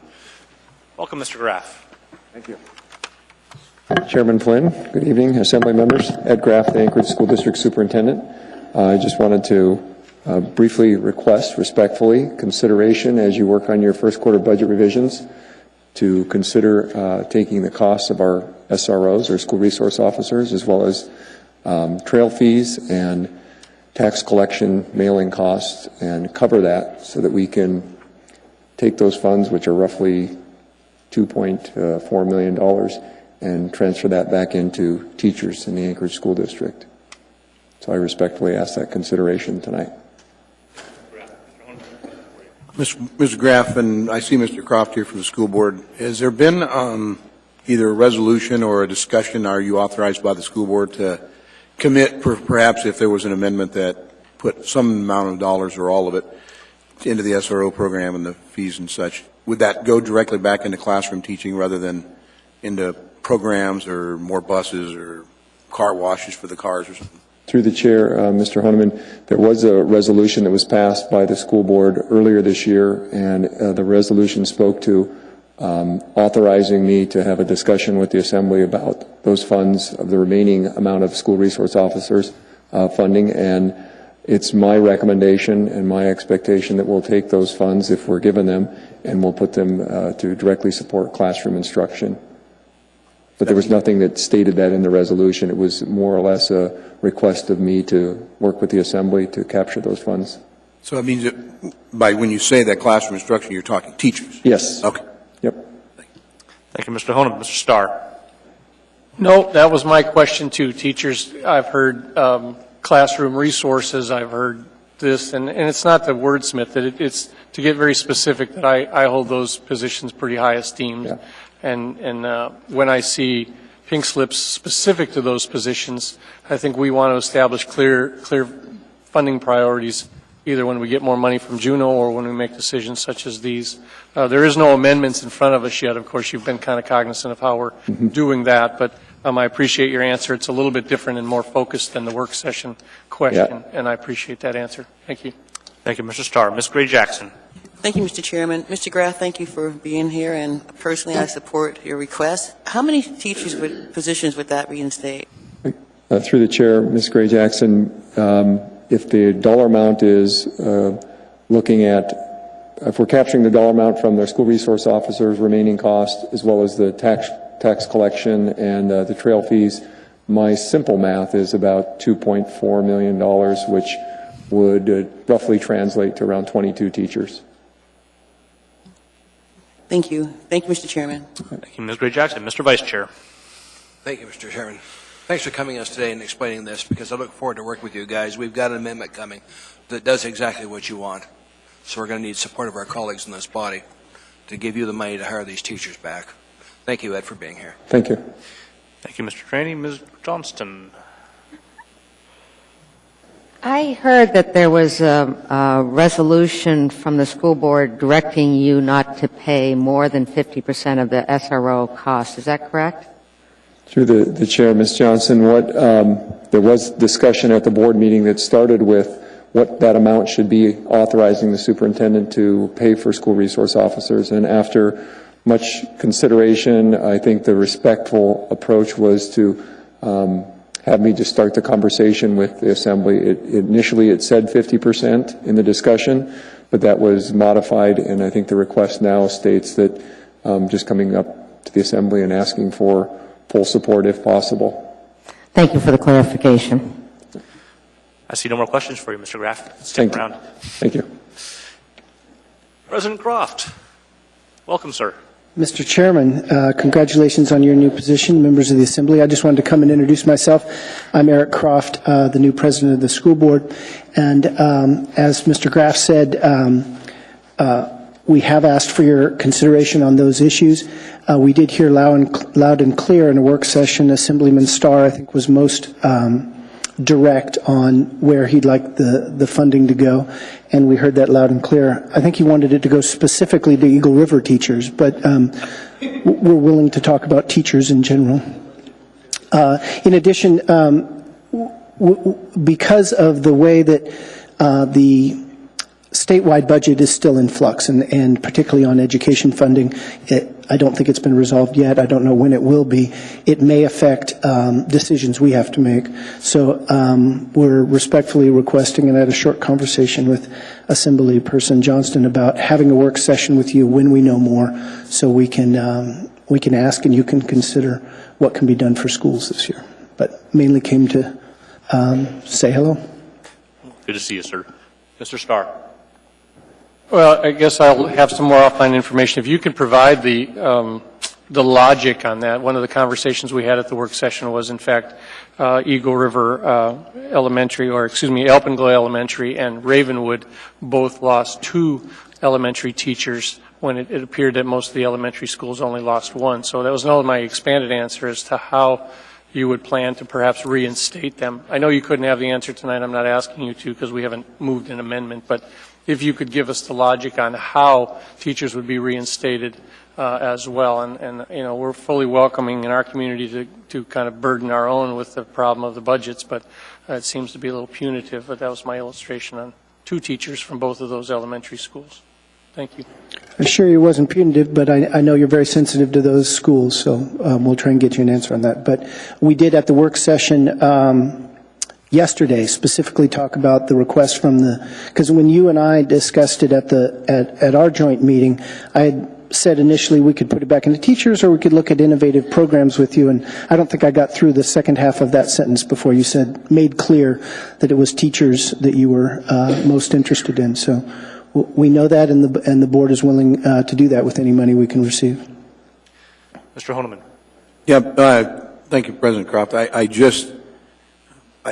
And I'm not sure the specifics in the formula, and we can get it offline, and it might be helpful for all of us to know. But when it comes to school classroom size priorities, is it my understanding that it's the younger generation or younger children who seem to be the most struggling in the grasping the concepts and such, that the class sizes are usually smaller, meaning there's probably more teachers dedicated towards elementary than middle school, than high school? That's absolutely right. So we for good reason, have much smaller class sizes at elementary and lower grades in the elementary, all the way up through high school, where it's almost impossible to teach a 30-member kindergarten or first grade class. There can be 30-student high school classes, particularly advanced classes, where that can work, and college-level classes, it can be much bigger. So yes, there's lower PTR at those levels. There's more teachers per student, and so there's often more of an impact. But we want it to be fair across the district. Thank you. Thank you very much, Mr. Croft. Thank you. Anybody else wish to testify? Don't be shy. Welcome. Good evening. Hi, happy Earth Day. Thank you for staying, and thanks for this opportunity to speak. I also would like to speak on behalf of putting the SROs, student resource officers, back into the city budget. Ma'am, can you get your name out? Oh, sorry, Tina Bernosky. I'd like to speak on behalf of putting them back into the city budget and take out of Anchorage School District's operating budget. As a parent of 8-year-old twins, I am deeply concerned about the dire state of our school district and truly believe that you have an awesome opportunity to help the community and all of our children out. As a school counselor, I will tell you that we work collaboratively with the SROs, and this has helped with the success and safety of Anchorage students. I am deeply concerned about the cuts to school counselors due to budget. There will be at least 12 eliminated this year alone. I know that many students come to us first about safety and concerns, and this is necessary to be brought to the SROs. So eliminating these positions, as well as teaching positions that directly impact students, actually puts our kids and our community at greater risk. I know that I've heard from many of you that you have no hand in what ASD does or cuts, but believe you me that you do have a hand tonight in deciding to help ASD's financial woes and hopefully the ability to reinstate some positions. As a parent and community member, I'm hopeful that you will consider this your greatest responsibility, and you will vote to put SROs back into the city budget. And to be perfectly honest, I can't imagine you not voting for this. This is the right investment, enables our city to reach out to the youth and really make a statement that they truly matter to all of us. As a homeowner, tax-paying citizen, I am very comfortable also with raising the tax cap so that we can give more to our school district. I truly believe that if we have a strong education system, that we'll have a strong community. So please help us, our city, and put the SROs back into the municipality. I truly believe that this is a win-win situation for all. So please help us. Thank you. Thank you, Ms. Bernosky. Anybody else wish to testify? Good evening, Mr. Holloman. Chairman Flynn, members of the Assembly, thank you for the opportunity to speak. Representing the Anchorage Education Association and about 3,200 of your citizens. Does this echo as bad for you as it is for me? That's all right. Just make sure you don't put your name, though. But we rise in support of the request by the Anchorage School District. We've had about 3 years where we have had the cost of inflation push the cost of the district up. The district has been making adjustments, and I'm going to say in the first year they made adjustments that probably weren't all that noticeable to the public. Teachers began to notice it a little bit. In the second year, supports that staff really noticed have gone away. In the third year, it's starting to be quite severe. What we've done is basically caused librarians to become librarian assistants. We've caused classroom teachers to begin to become janitorial staff because services aren't as frequent as they used to be. As the supports fall away, the teachers or whoever's left in the buildings are the ones that step in to fulfill those things that have to be done. What's happening in this third year is severe cuts directly in the classroom. There aren't a whole lot of them here tonight because I think they're still focused on Juneau, but I'll tell you there's a group of parents that I think will make absolutely certain that any money you free up for the Anchorage School District goes to classroom teachers. That's their focus, and I think they're going to be at the school board about it. I think they'll be here about it eventually. But the community in Anchorage clearly is alarmed at what they see coming in the fall. They put quite a bit of pressure on the legislature, and I think they'll also look to the Assembly to do everything that they can do while still keeping your house in order to do that. So my members urge support, and I think the public is there also on it. Thank you, Mr. Holloman. Mr. Trainey has a question for you.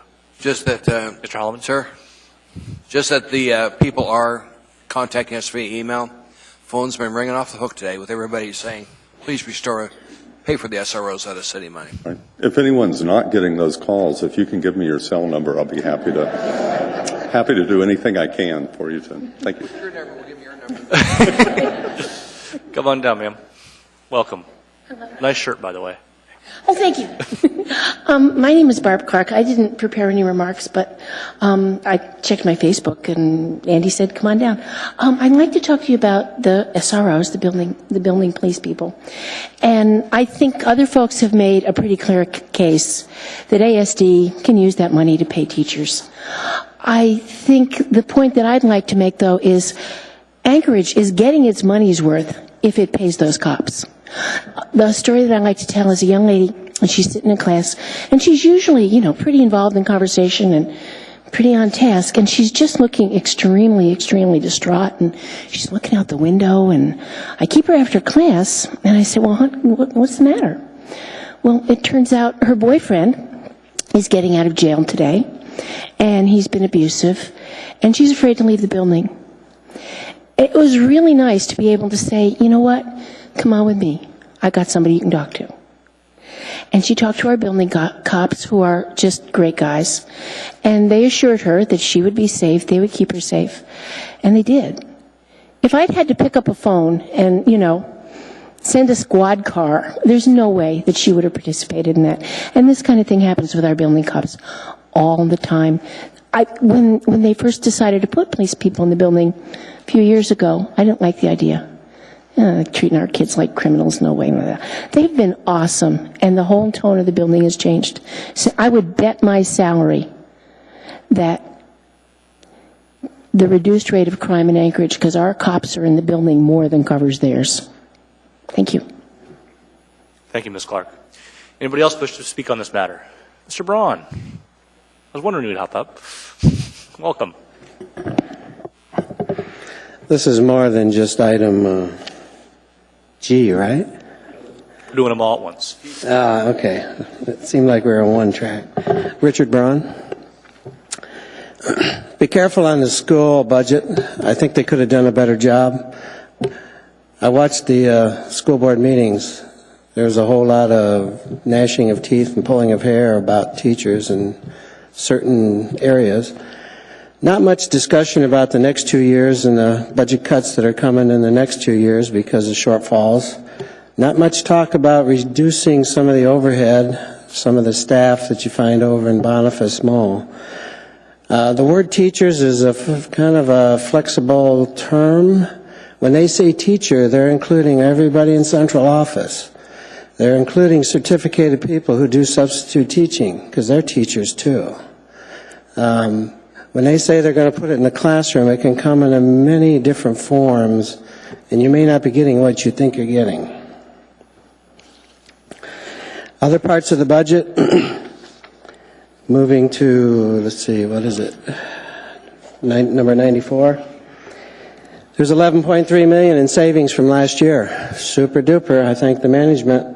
That's the way it ought to be. I'm afraid we're going to not see it for long. When we have a surplus like that, instead of planning on spending it, I think a first principle of management ought to be, let's give it back to the people that gave it to us in the first place, and not just find another way to spend it.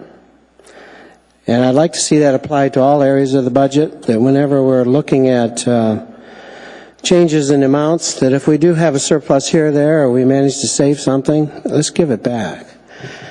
The taxpayers need it in the mill rate.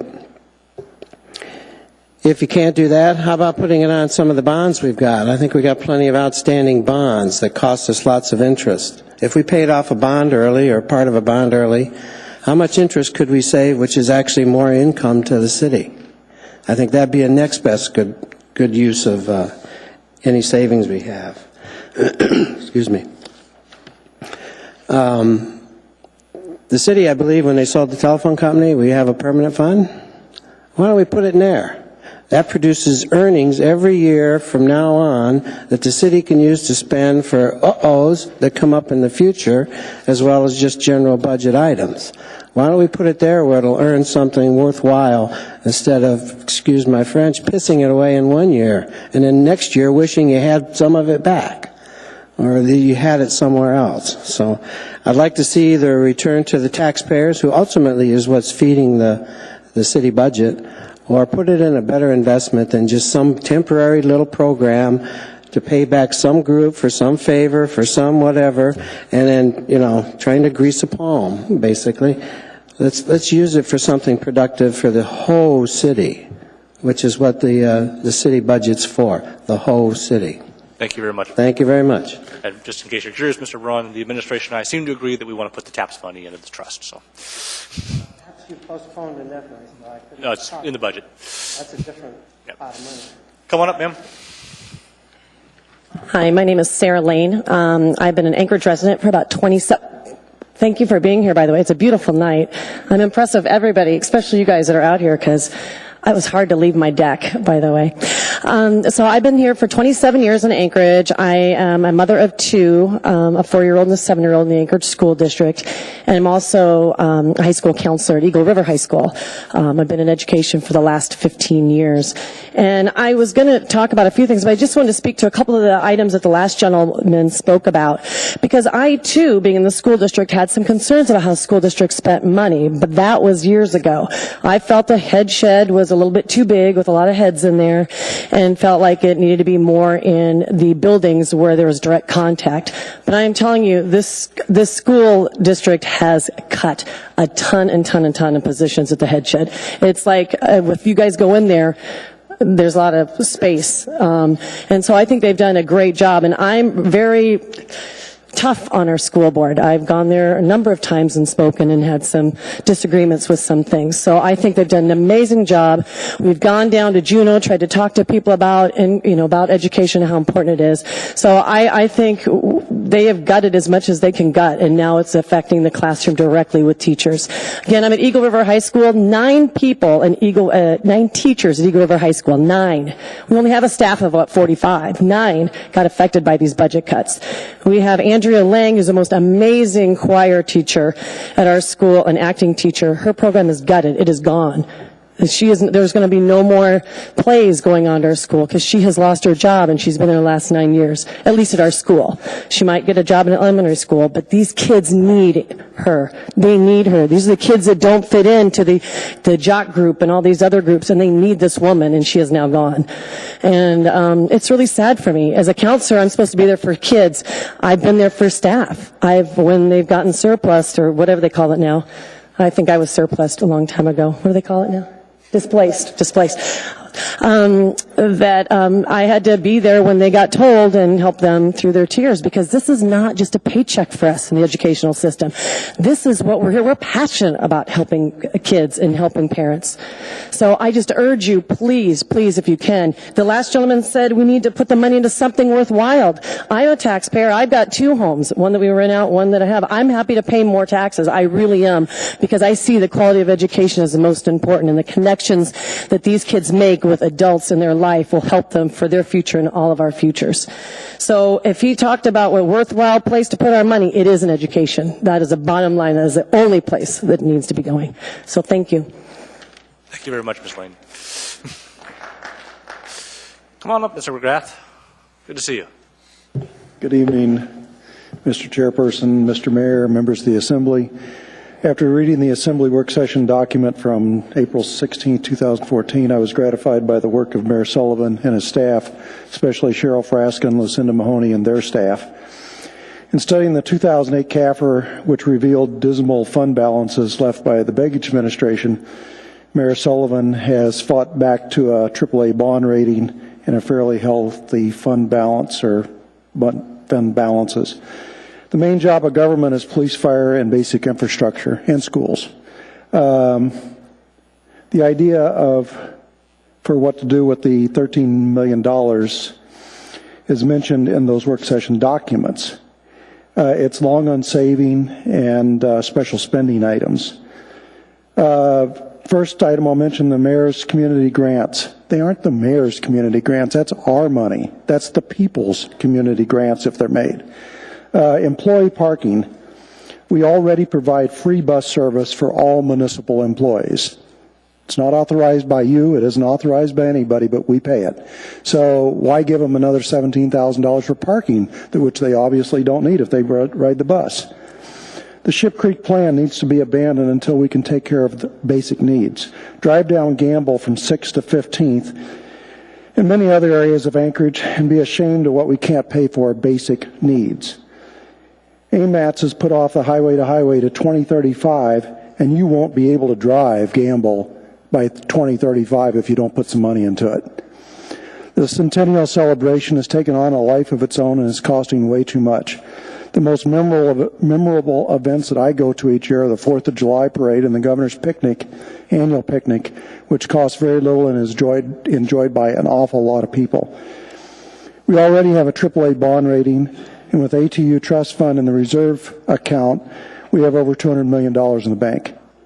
Give any extra back to the taxpayers or possibly some to the school district. But what I would suggest is protecting our reserve account somehow so that a future mayor can't rape us again. Thank you. I do have one comment on the utilities since you've combined the public hearings. Solid waste services has always been an issue with me. Downtown, we have to pay for the service. In other parts of Anchorage, because it's a private company, the service is not mandatory. I think it's just fraudulent. That you're committing a fraud on certain citizens of Anchorage and other citizens of Anchorage don't have to. And it's just wrong. Thank you. Thank you, Mr. McGrath. Anybody else wish to speak to us on budget matters? Come on down. Don't be shy. It's okay. There's lots of good seats. Yeah, but if you're in the front, these guys get a head run. They'll be polite. You're a lady. Hi, my name's Ed Larrabee. I'm a taxpayer and a property owner, and I wish for you guys to stay on your budget. Do not raise our taxes. My taxes where I live have gone up 4 times from 1993, and it's breaking us. I'm on a pension. It's breaking our budgets. I tell you what, if you need more money, get it from the federal government. Get it from somewhere else. But until sales tax takes over the property tax, don't tax us anymore for any reason. I don't care if the sky is falling. We've had it up to our eyeballs as property owners. And so stay on your budget, or else switch property tax to sales tax. to eliminate the property tax, and that way we can all pay instead of picking on us poor property owners.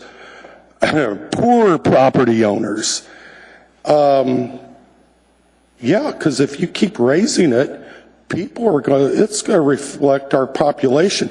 I don't think, like this man said, I think that we're not getting our money's worth because we're buying tennis court nets for outs, and I mean, come on. If you want, get it from someplace else, but not us property owners. Stay within your budget. Any questions? I don't see any questions for you, Mr. Larrabee, but thank you very much for coming down. Thank you. Have a great night. And you as well, sir. Okay, ma'am, now's your chance. Run.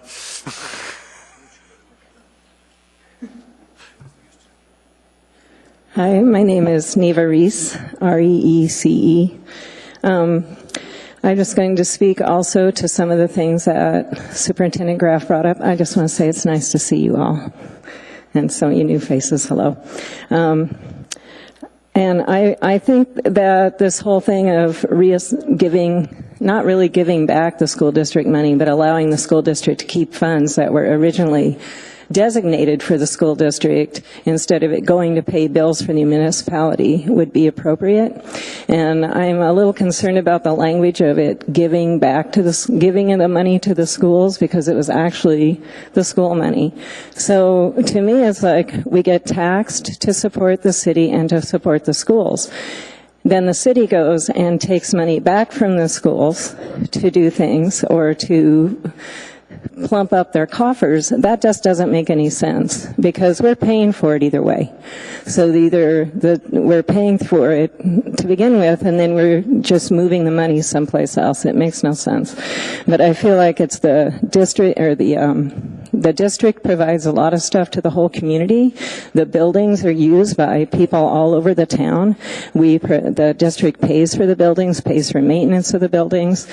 And nobody charges the municipality for elections, for polling places.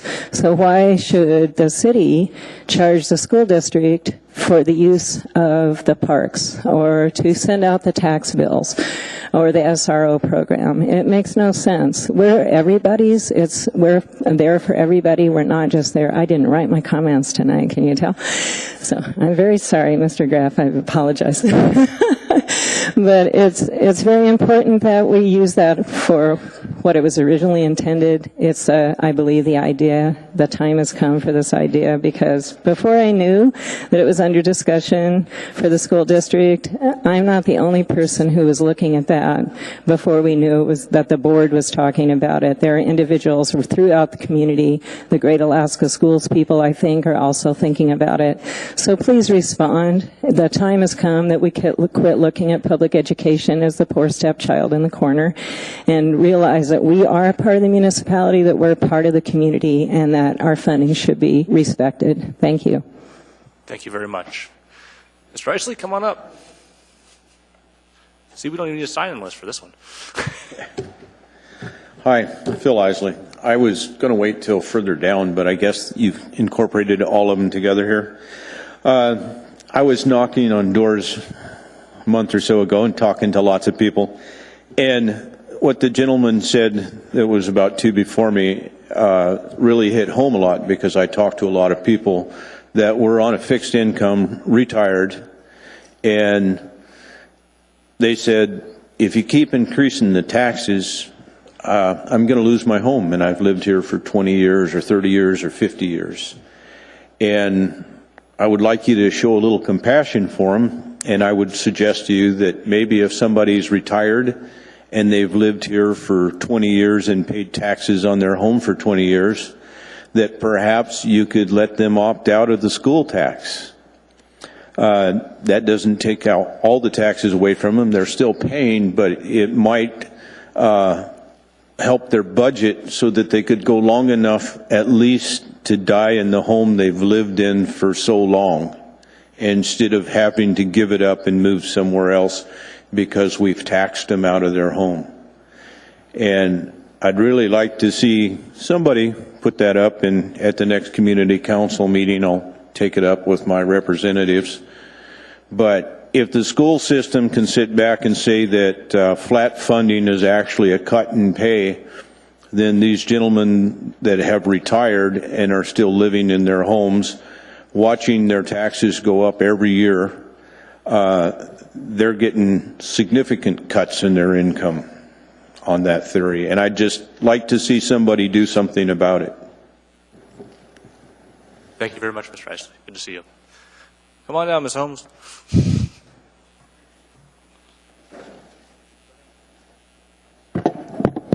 Good to see you, Mr. Chairman. I'm Diane Holmes, and I really didn't come here to talk about this, but and I don't understand this. If I did, I'd be over there. I know Elvie does, but I do know, number one, we get paid to live here. Number two, when you're old, you get part of your property taxes. Yeah, okay, please keep that in mind. I don't think people realize that. Some people don't even know you can get anyone can get the $20,000 resident, credit, okay. One thing, do not give any money back to us. It only lowers the tax cap, and it makes it harder and harder to dig out. We cannot even afford this city as it is. And you know why? Because some of you who have enough gray hair, or none, remember the Tischler report, the economic study that accompanied the comp plan in 2000. And you know what he said? You cannot sustain the city on a one-legged revenue stool, and plus the tax cap. If you want to have a sales tax, fine, I'm all for it, but it cannot come under the tax cap, and I know that's not possible. Another thing, schools. Did you read Bill Pop's Compass piece the other day about the city, about wanting a brain gain? You don't do this with a school district that's substandard, or a city that doesn't have enough amenities to keep the young people who are active and want recreational facilities and green stuff. And I do see that apparently parks did get a little bit more money. However, the schools have to have more. Also, why are you charging them to send out the tax bills? You'd have to do that anyway. Why are we charging them to use our trails? We should be paying them to have the kids use the trails and our parks, right? If you're a teacher, in some schools, you may have 30 kids, 12 of them may speak a different language, 12 different languages. We have almost 90 different languages spoken here. Do you really think we should do anything except allow the school district to keep more of the money and give more to them? Thanks. Thanks, Dan. Is there anybody else who wishes to speak on this matter? Seeing and hearing no one, what's the wish of the body? Second. And a special meeting on April 28 at 6 p.m. Definition of a special meeting, is it one topic only meeting, or what? It'll be these. Could be just another scheduled meeting. It'll be restricted to these budget items. Okay, thank you. Mr. Wheeler? Mr. Chairman, I just want to make sure the body understands what it's doing. There was some talk earlier about closing the public hearings but postponing action until your next meeting versus continuing the public hearing. If you're going to continue the public hearing, then you have to reopen it and take further testimony. So I just want to make sure it's understood.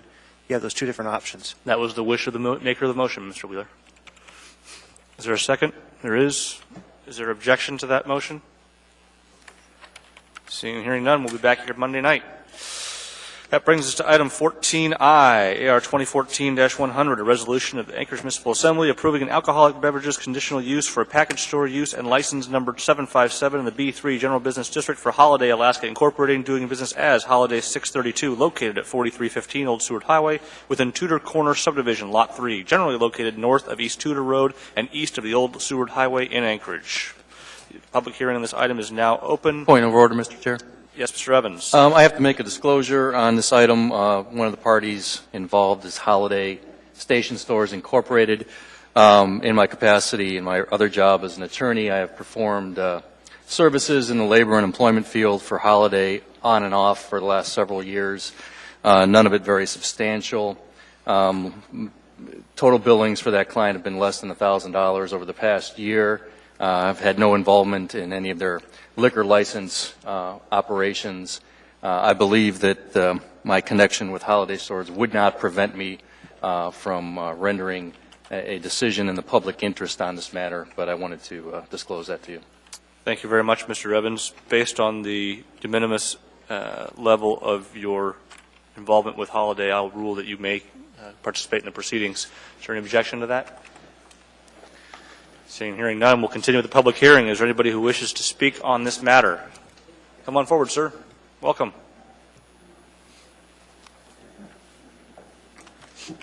You can raise it back up. There we go. Thank you. Chris Bond from the Midtown Community Council. And ladies and gentlemen of the Assembly, good evening, and thank you for the opportunity to speak. Regarding this issue, we, over the past several months, have had meetings with Holiday to discuss restrictions for the conditional use permit.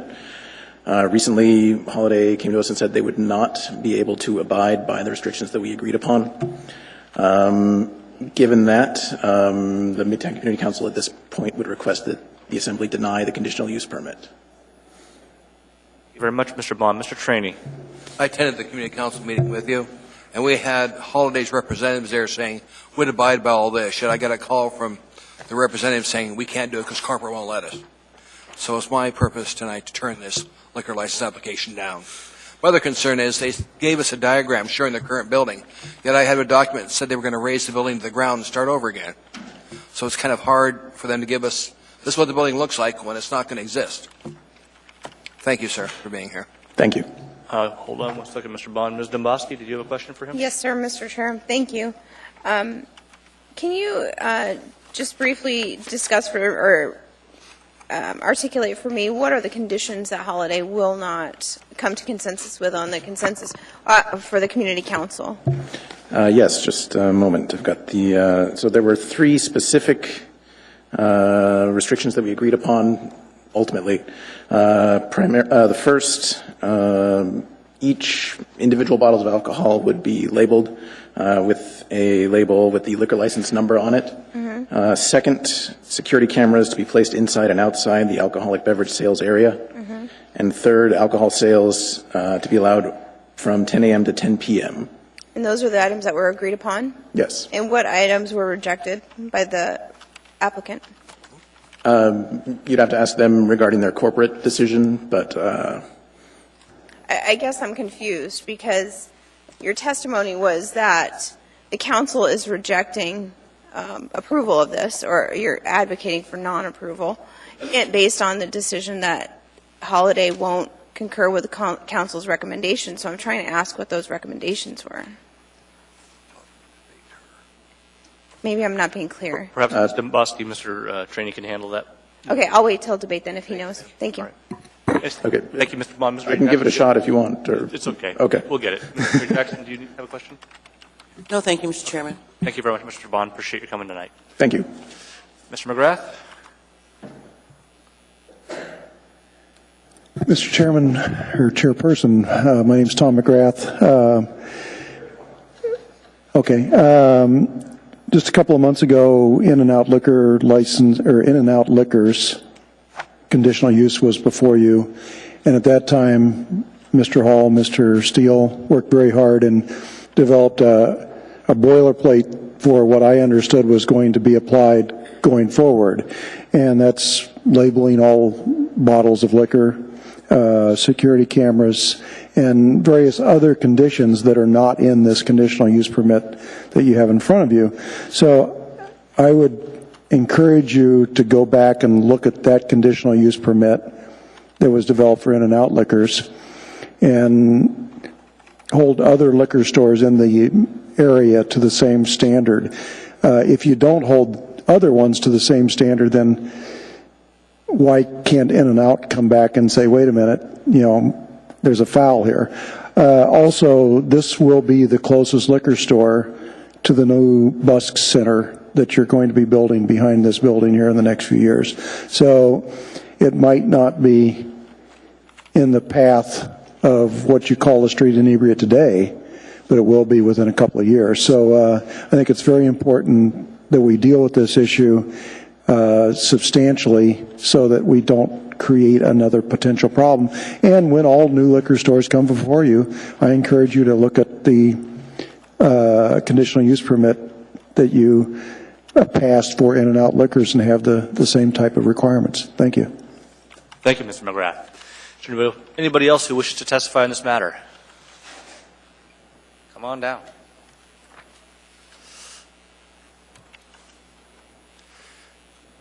Welcome, sir. Sure.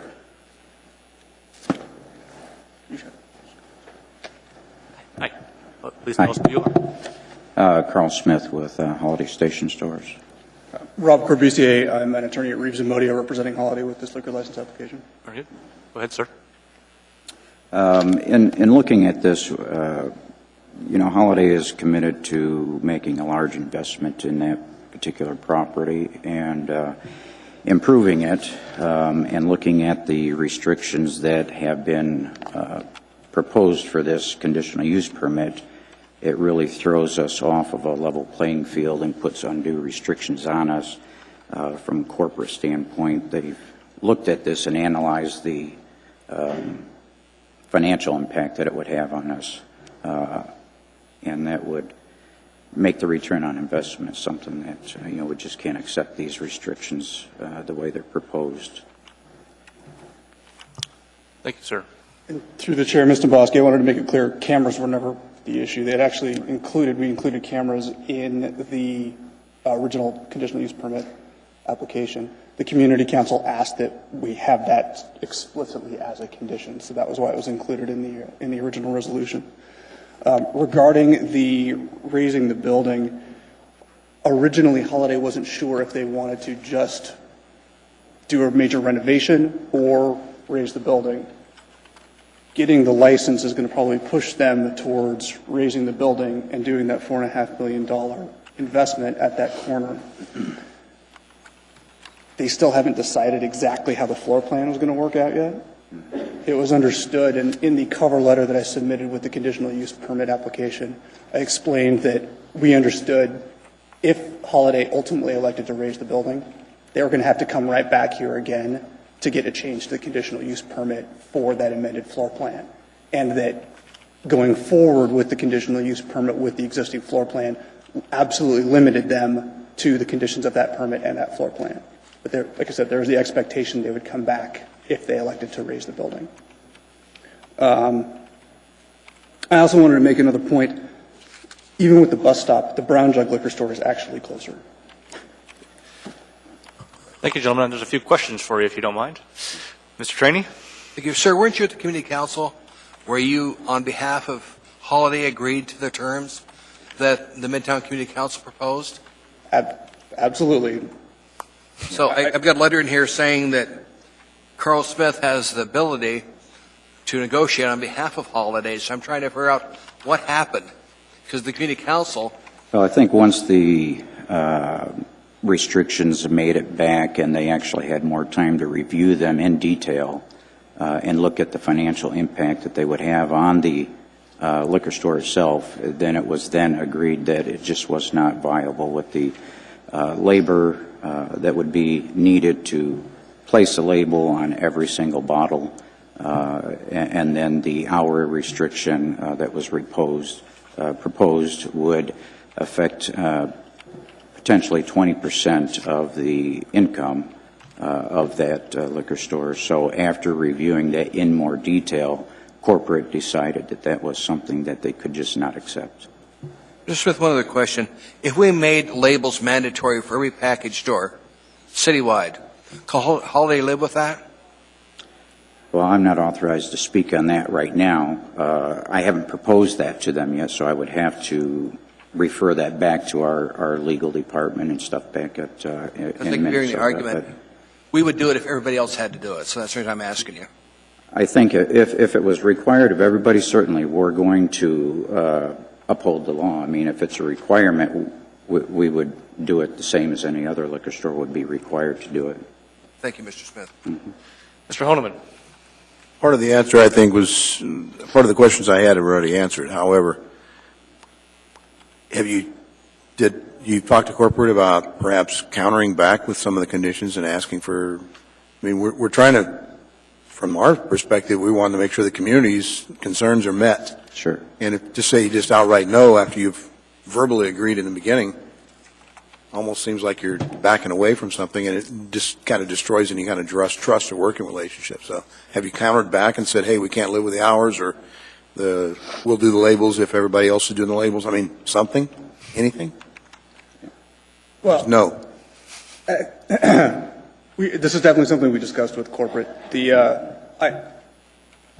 Obviously, like Carl just said, if the law requires that everybody's on the same playing field, then absolutely Holiday is going to comply with the law throughout the municipality. Well, I mean, I look at different hours from different liquor stores, and they're all over the board. There's nothing consistent anywhere. Right. So, so you can't live with 10 o'clock, maybe 11 or midnight on 1 o'clock on Saturday, sure. Friday, Saturdays? Or? If that was something that was, again, proposed, we could certainly go back and take a look at it. But have you countered back to the community councils? Have you talked to anybody? Or is corporate saying just no, don't even discuss it when the answer is no? Yeah, at this point right now, they don't want the restrictions put on the conditional use permit. Mr. Bosky. Thank you, Mr. Chair. I'm trying to get used to not the chairman. We just, it's difficult for me, but I'm trying. Through the chair. Sir, I'm sorry. What was your last name? Smith. Mr. Smith. Can you articulate for me the same question that I asked the last speaker?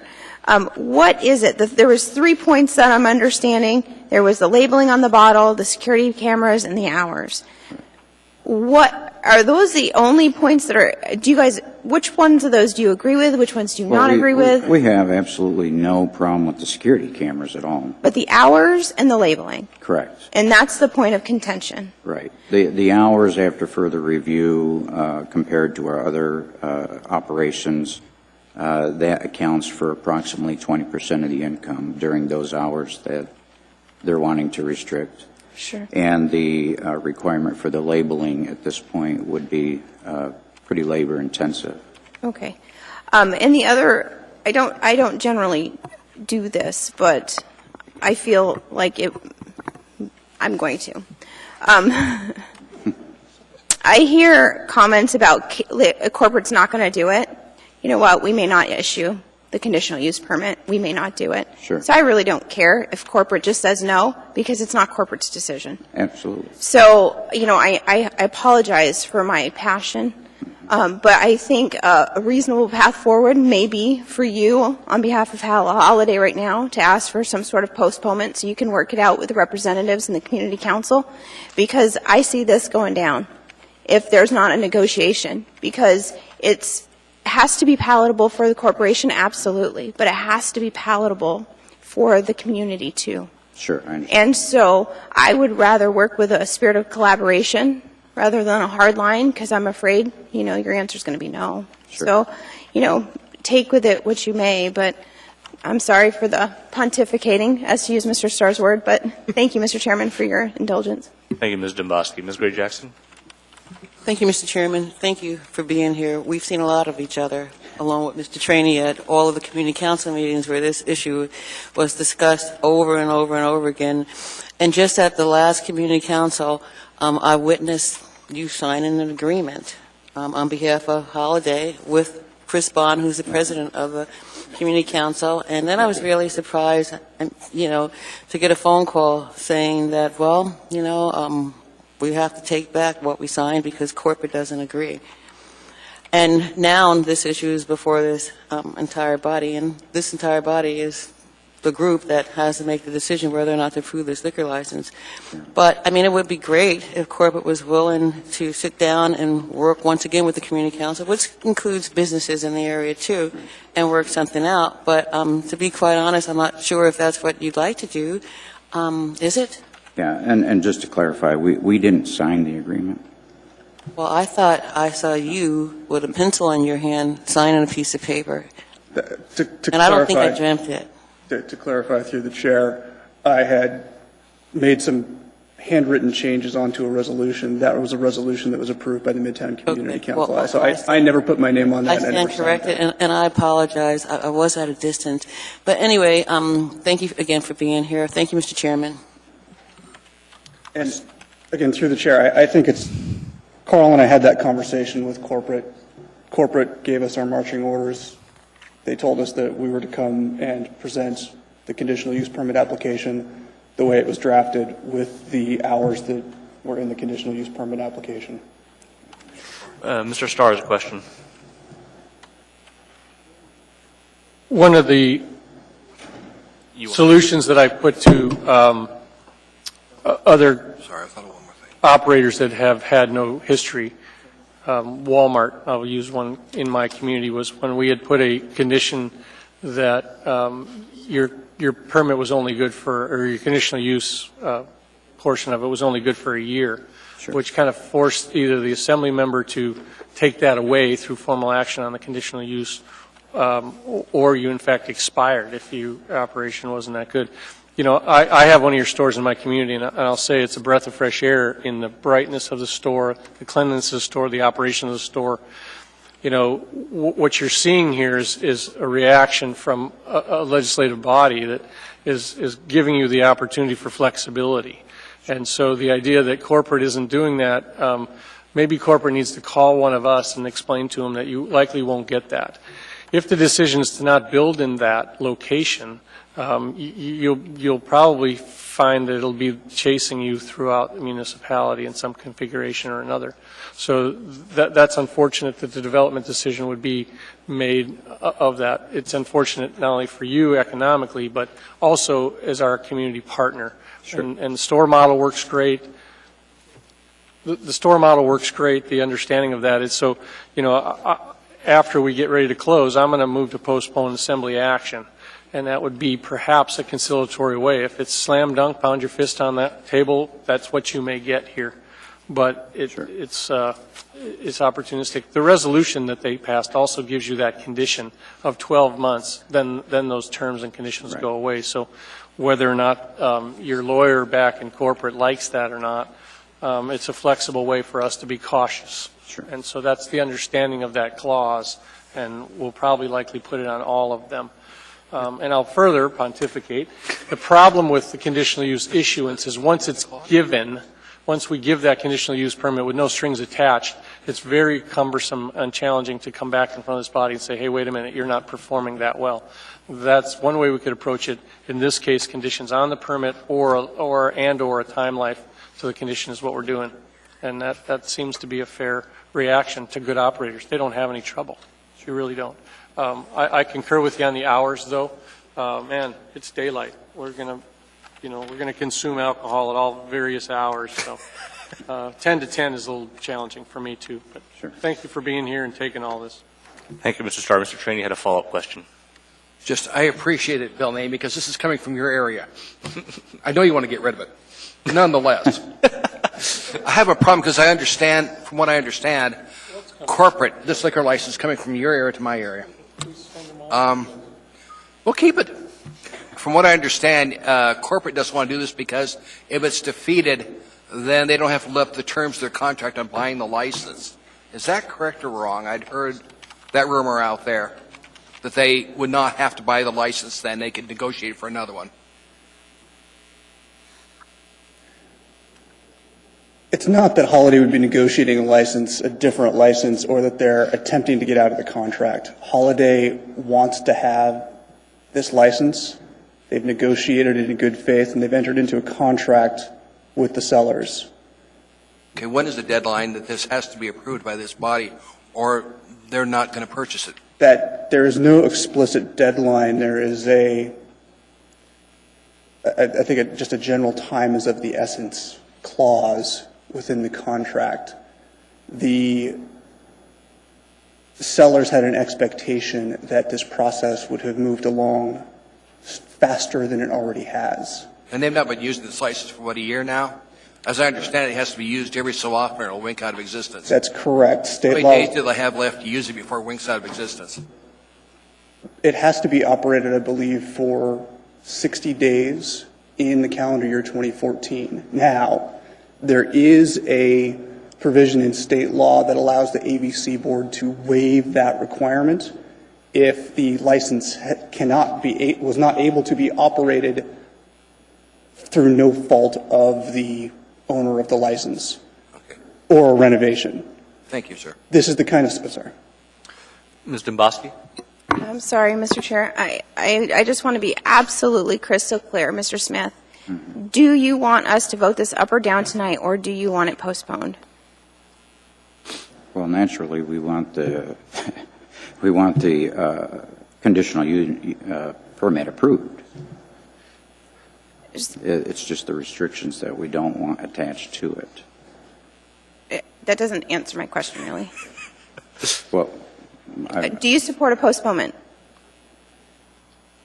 if it means that we can come back and have a vote on this again and have the conditional use permit issued without restrictions. So you want it voted on tonight? Oh, thank you, Mr. Chair. See no one on queue. Thank you, gentlemen, for coming. Does anybody else wish to speak on this matter? Seeing and hearing no one, public hearing is now closed. What is the wish of the body? Move to postpone to our next meeting. Well, next regular meeting.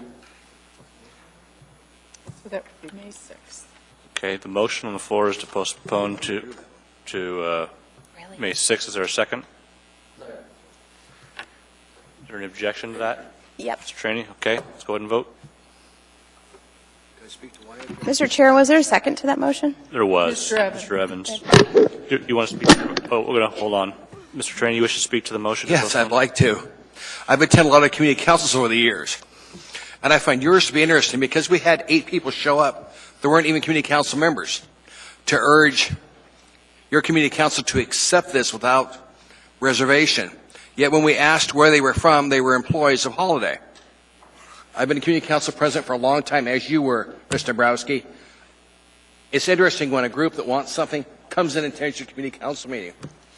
It smelled bad, and we had their representative tell the Midtown, we'll do all these things. Now it comes to us, and they don't want to do any of it. This thing doesn't need delayed, it just needs killed. And if they want to bring it back to us later, fine. But I want to go through the same process of going to community councils. And besides that, I only went to one community council, which is Midtown. If you look at this location, it borders Rogers Park and Campbell Park Community Council. And they want to put it here because they said it's easier for people to come in and get drinks and head back on the highway. And that concerns me. So I'd urge a no vote on this postponing it. Just turn the thing down. Thank you, Mr. Chairman. Okay, now please proceed. Ms. Dombrowski, you want to speak to that, or just go ahead? We're ready to vote. I'd love to, Mr. Chair. Okay, go ahead. I'll be brief. I am not one. I like the free market. I like people abiding by the law and being capitalistic in nature. I clearly asked the representatives of the corporation if they wanted this postponed, and their answer is very clear. They want this conditional permit with no restrictions on it. And it doesn't appear to me that they're willing to work with the community, and for that reason, it bothers me. And I will be a no vote if this comes up, but I will vote no to postpone because I want to vote on it. All right. Anybody else? Okay, now we'll vote.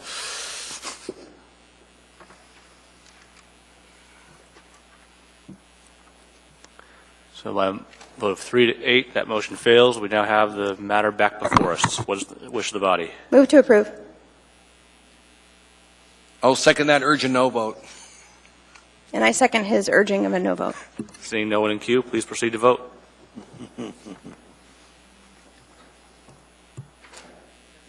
So that motion fails, and we are on to item 14J. No. This is AO 2014-51, an ordinance authorizing disposal to Matanuska Electric Association of a perpetual electrical easement through portions of Heritage Land Bank Parcel 1-075 located adjacent to the Old Glen Highway. This is a public hearing. The matter is before us. Does anyone wish to speak on this matter? Seeing and hearing no one, Public hearing is now closed. What is the wish of the body? Move to approve. Is there discussion? I just, Yep. Okay. Mr. Honeman? I just briefly would like to ask either Mr. Starr or Ms. Domboski if they've had any concerns. No, it serves a fire station, Mr. Honeman. It's the right answer for what we need to have done over there, and I appreciate the city giving the flexibility to move pretty quick. Thank you. I kind of thought that is one of Yeah, no, thanks for asking the question, but it's we need to get it done, and like I said, thanks to the city for administration, really, for getting it done. Thank you. Mr. Starr, you're in queue. Is that what you need? Great. Thank you. Ms. Domboski, do you have something? No, sir, not on this one. All right. Is there any objection to this one? Nope. Seeing and hearing none, that matter is approved. That brings us to item 14K, AO 2047-52, an ordinance authorizing withdrawal of HLB parcels 2-124A and 2-124B, legally described as tracts 2 and 3, section 36, subdivision, from the Heritage Land Bank inventory for transfer of management authority to the Parks and Recreation Department, and dedicating said parcels for permanent or long-term park or recreational purposes. This is a public hearing. Does anybody wish to testify in this matter? Anyone at all? Come on down.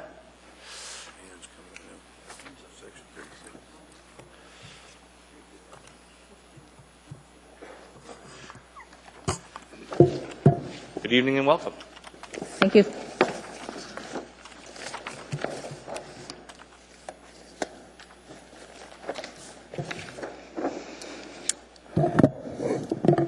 Hello, I'm Nancy Pease, Chair of Rabbit Creek Community Council, and I'm speaking as the Council's representative tonight. First, I'd like to emphasize that the Council supports dedication of Section 36 as a park and supports conveyance of acreage to the Division of Parks. But I must also emphasize the Council feels that the conveyance under AO 52 is incomplete. It's like giving a ladder with the lower rungs missing, or giving a bicycle without the wheels. This conveyance will not get Section 36 trail development rolling. Instead, it leaves an obstacle to park development. That obstacle is the excessive upland acreage that is being retained by the Heritage Land Bank. There are about 100 to 150 acres still to be held by Heritage Land Bank that are the missing wheels that will get development of Section 36 rolling. We're told that any trail development project that crosses this retained HLB land will be burdened by survey costs and an extra permit review by HLB and possibly the Corps. To picture this, you need to see all of Section 36, which I'm not sure you did in your packet. So you can see where the community needs contiguous parkland. This is the portion of Section 36 to be conveyed, and then down here is the section to be retained. Stork Park is over here, and the portion that we would like to be conveyed in addition is this yellow area here. It shows trails coming and going from Stork Park and then connecting up into Section 36. Without this piece, the bulk of Section 36, which is being conveyed through this ordinance, doesn't connect to Stork Park. Why is that important? Stork Park is the key to jump-starting trail development. There's already a large parking area, gated parking area, as well as playfields. So it's a ready-made trailhead where friends and groups and teams can meet to use the future trails. But this ready-made land is being cut off from the newly dedicated parklands by the lands HLB is retaining. The part of Section 36 that you're not retaining or dedicating tonight is about 40%. And HLB has a reason to hold on to about 90 acres. It's about 250 acres total. They have a reason to hold on to about 90 acres, which are Class A wetlands that they want to leverage for mitigation credits. And they might need some buffers around those wetlands, so say 100, 120 acres. But they don't need to hold all 250 acres. And the little parcel that I pointed out here in yellow with red trails across it, that's uplands. It's dry. It has birch trees, semi-open, good slopes, gentle for trails. If the uplands remain in a single tract with the wetlands, anytime trail developers want to put a trail across there, it would require a survey and it would require an annual inspection. Therefore, at the Council's April 10th meeting, our membership passed a motion to ask the Assembly to amend AO 52 to transfer additional uplands south of Clark's Road to the Division of Parks to avoid bureaucratic expenses as we seek to develop trails. Since the Council made that motion, Our Assembly Representative Jennifer Johnston has spoken to me and pledged that she will promote the conveyance of Tract 5 missing link acreage sometime in the near future as part of a hillside effort to dedicate parks.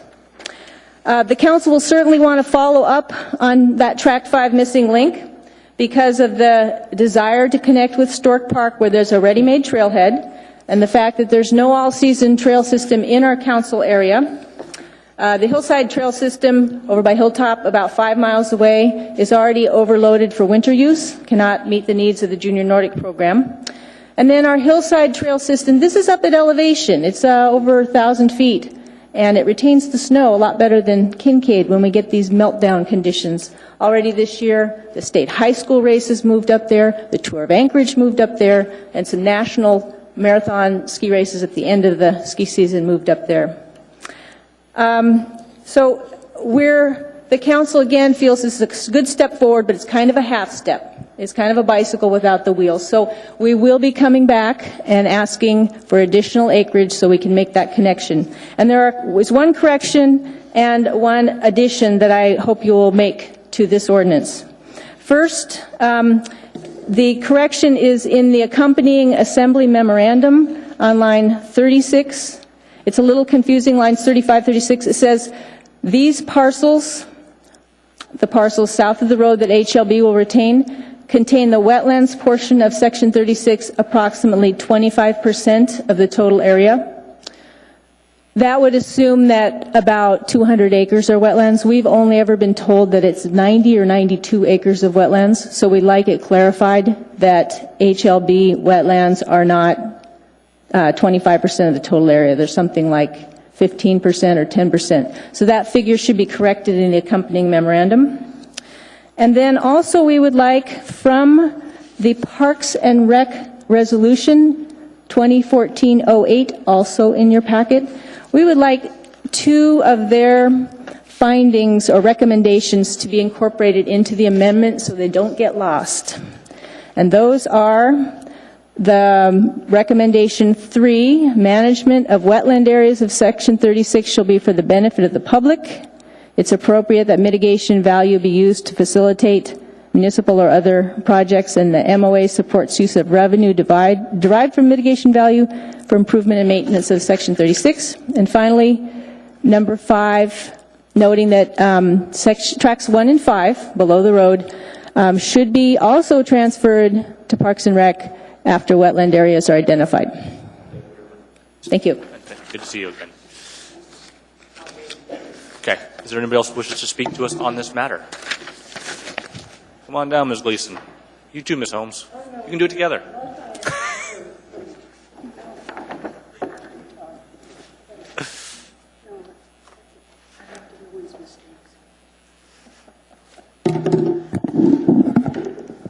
Hi again. Thank you, Chair and members of the Assembly. My name is Kathy Gleason. I've been a member of Turnagain Community Council since 1982 when my husband and I moved up here. We got involved in the council right away, and we've been active ever since. Sometime in the 1980s, and I didn't take the time to look up the records, but representatives of Section 36 advocacy group, clear back then, were going around to different community councils to get support for Section 36 to become dedicated parkland. And Turnagain Community Council, way back then, approved a resolution of some sort that did support dedication of Section 36. It was made apparent back then, and it's still apparent now, how valuable this land is to the community in terms of its natural open space and the A classified wetlands that are in the whole parcel. So just to let you know, this isn't just a Rabbit Creek issue, it's a community issue, and probably if every community council that have archived their records, probably there are a lot more councils back in the 80s that supported this, because the people from the Rabbit Creek area did a really good job of visiting all the councils and explaining the values of this section, and got a lot of support back then. So thank you. Thank you, Ms. Gleason. Ms. Holmes?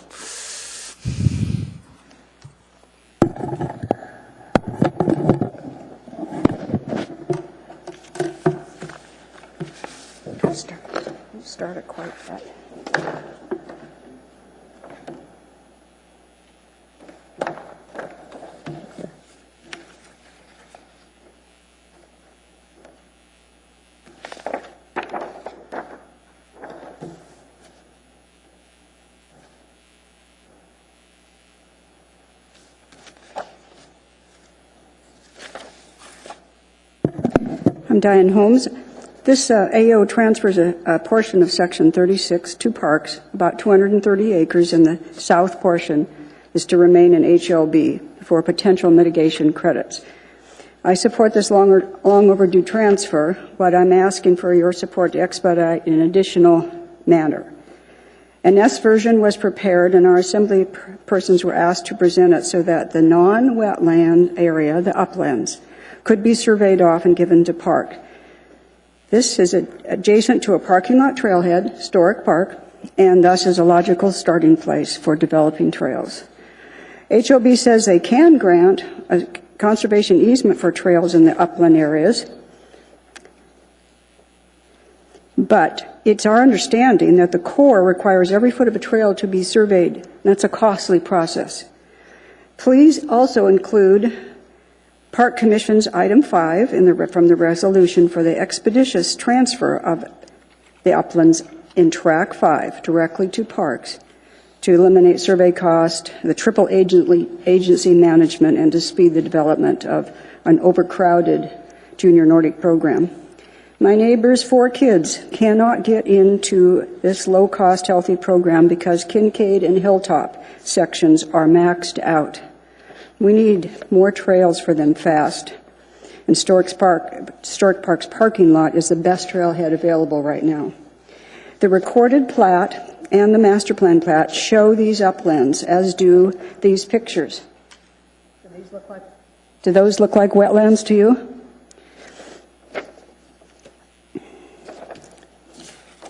City officials met yesterday to discuss our request, but without our council present.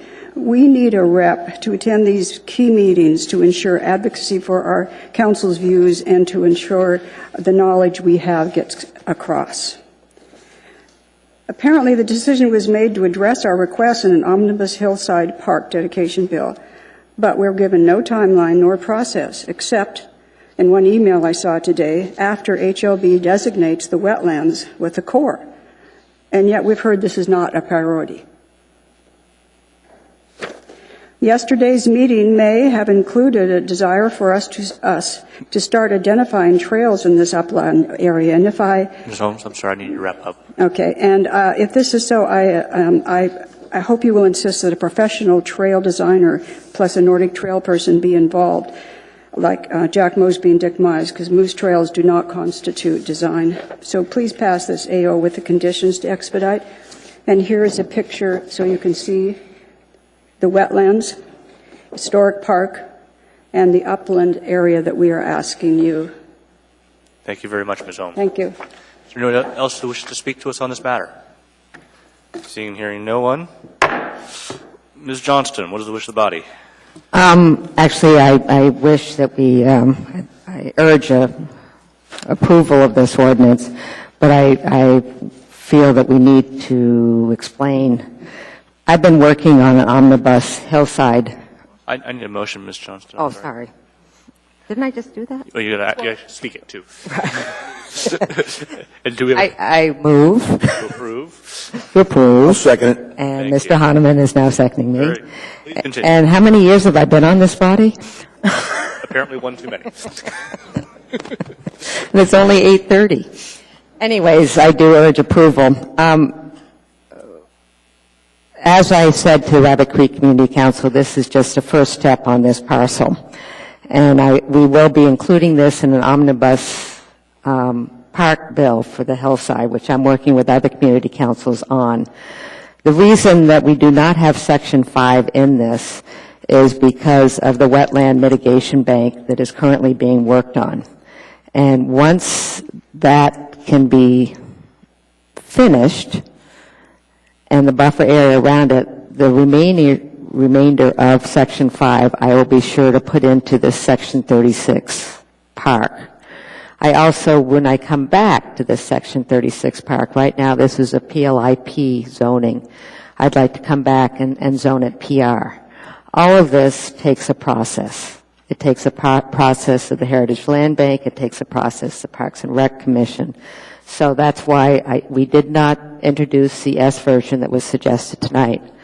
I also suggested to the Rabbit Creek Community Council to, work with, I'd like them to identify any winter trails in the wetland area in case they need to be marked for the wetland mitigation bank. And I think should have been done yesterday. That's very important to do if there are trails that are in that section. Otherwise, as we move forward and as we approach the hillside and the parks in the hillside, I would suggest you also look at the model, the single track model, as far as how they got community support and started working on design of trails, because I think they're a great example of trail development that did it with not just public funds, but public and private funds, and also community engagement in the building of the trails, because I think it's really important when we build trails, if we have the community involved, then the community takes ownership. And I think with Section 36, this would be very important. So that's just my little piece as far as the community council. We will be coming back. We'll be coming back with a larger bill. It takes time, and it's not something that's done in months. Mr. Rada, would you like to speak? Did I see your finger go up? Would you like me to ask you a question? And I had a question too, Mr. Rada, time element. Through the chair, Ms. Johnson, because we've had this conversation and I wanted to have a little bit of clarity to the question regarding the omnibus that we've been discussing. It's our intention, and just so the body knows, we've had 3 separate requests, not just Rabbit Creek Community Council. We've also had Huffman O'Malley. We've also had Halo, and they came in waves. And so rather than have staff dedicate their time to just handling one specific community council and then turn right around and start the process with another community council and yet another community council, or Halo as it's called, we elected through conversations with Ms. Johnston to combine all of these requests so that we're doing a thorough survey and review with HLB and with Parks with the inventory placed at hand so we can do this all in one fashion. And in June, we are preparing, our intent is by June to take that to the Parks and Rec Commission for their final review, and then at that point we would move forward. So I just wanted you to kind of have the bigger picture. And actually you had 5 community councils give you lists. However many there are. It's a long list and it takes time. Mr. Honeman, do you have a question for Mr.? Well, yeah, for both Mr. Rada and I guess through Ms. Johnston here, it sounds as if you've got a commitment to follow up on this, but I hear Ms. Gleason talk about sometime in the 80s, a move in Section 36. I know Ms. Holmes and I had spoken probably 4 or 5 years back. Ms. Peace and I talked briefly once before, and having my own experience over in East Anchorage in the Town Square Park, which is being seemingly slow. I'm trying to not necessarily rush things, but I'm looking for a timeline. And you're saying June is a Parks and Rec Commission? Or? Let me break it into 3 things that you just talked about. One is the requests that we were receiving. Separate is Section 36, and third is East Anchorage. So there's 3 different processes. I get that. I'm just saying I used I didn't mean to merge the 2 here. I'm just saying I witnessed and observed the process. Mm-hmm. And I understand and respect process. But wheels to make sausage is sometimes ugly and smelly, but it doesn't take that daggum long. I mean, since the 80s. I mean, it seems like we have been working with Heritage Land Bank regarding Section 36. Their interest and intent for the mitigation credits for the bank. That's their property. They're working with us collectively. These 2 pieces, I think, are very appropriate and need approval. As we move forward, I'm more than willing to work with whoever is necessary to make sure that any other trail systems or any other disposals or transfer management authority or whatever the right terms are, we'll work very closely with them, just like we're working on all these other requests as well. So as fast as we can move process, we're trying to do the same. Thank you, Mr. Honeman. Mr. Mbosky. Oh, thank you, Mr. Chair. Mr. Rada, I have this new updated C that was presented to us tonight, and I just want to make sure I'm understanding it. Do you have it in front of you by chance? No, I don't, but go ahead. Well, fiscal year 14, the way it's written, it looks the format's a little different than other Cs that I've seen, it says 1.0. So your expectation for fiscal year 14, the fiscal impact would be $1,000? Yes. Or okay. Just want to make sure it wasn't $1 million, because No. I thought, wow, that's an expensive park. No, that's why it moves forward on the C. Those are all projections based on discussions and what we anticipate going forward with, but it's going to take some time. We're not through the process. We'll still have to work with HLB going into 2015, but at that point we will have postured ourselves either through a bond or a state request or whatever in anticipation for the development that we're hearing about. Okay, and my second question is regarding your staffing and ability to manage this very, very large park. Do you have the staff to do it? Can you afford to do it? We'll be challenged. We understand that, but one of the components of passing the bonds is that we can add O&M specific to that, and I would suggest that very likely that's how we'll cover some of our costs. Meaning you're going to levy the tax on that district? Or we will? No, if a bond passed, we're allowed to put the O&M in there, and so we would incorporate some O&M costs into specific for this parcel, for its development and maintenance. Okay, so I'm missing something. Maybe I was tuning you out, not that I meant to. But you're looking at forward in the future, putting forward a general obligation bond that Correct. would be specific to that Parks and Service rec Yes. area. Yes. So not the residents of Chugiak Eagle River would No. be paying for it. No. Okay, thank you. Seeing no one else in queue, please proceed to vote.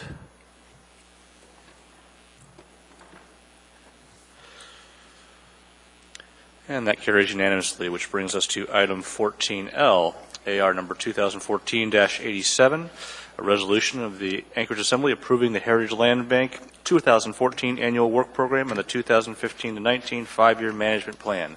This is a public hearing. Is there anyone who wishes to speak to us about this one? Seeing and hearing no one. Oh, sorry. I thought you were grabbing your stuff. I'm sorry. I apologize. Welcome. Welcome back. Diane Holmes.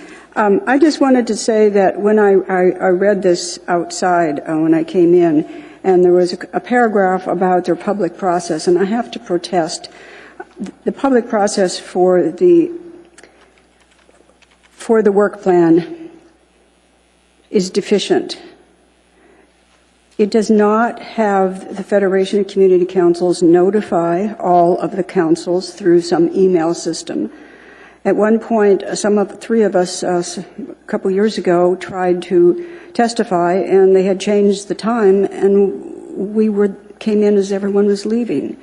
We know now that we have to check in December for the current work plan, but it does not come easy. And I, as an ordinary person who's not on the council, I don't get any notice through the FCC. I don't believe our council gets a notice through the FCC that this is coming up. What's before you says lots of things on the web, but they're very general, and I ask that you ask HLB to improve their public process notification. Thank you, Ms. Holmes. Ms. Gleason?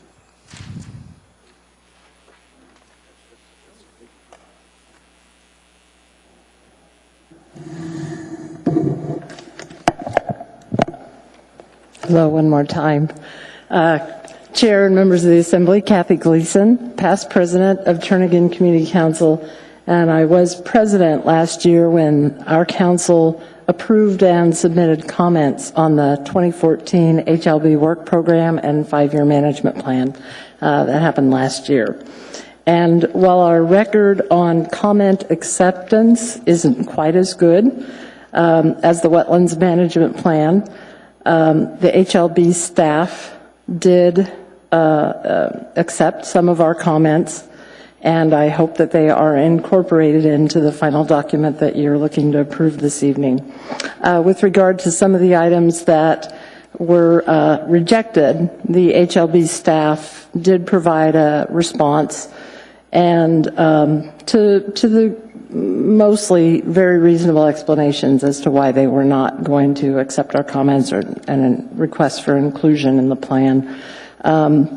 So I appreciate that. There are some things in this plan that I see a trend that's happened over the last 3 years that our council does not like, and that's deleting what seems to be some kind of important background information.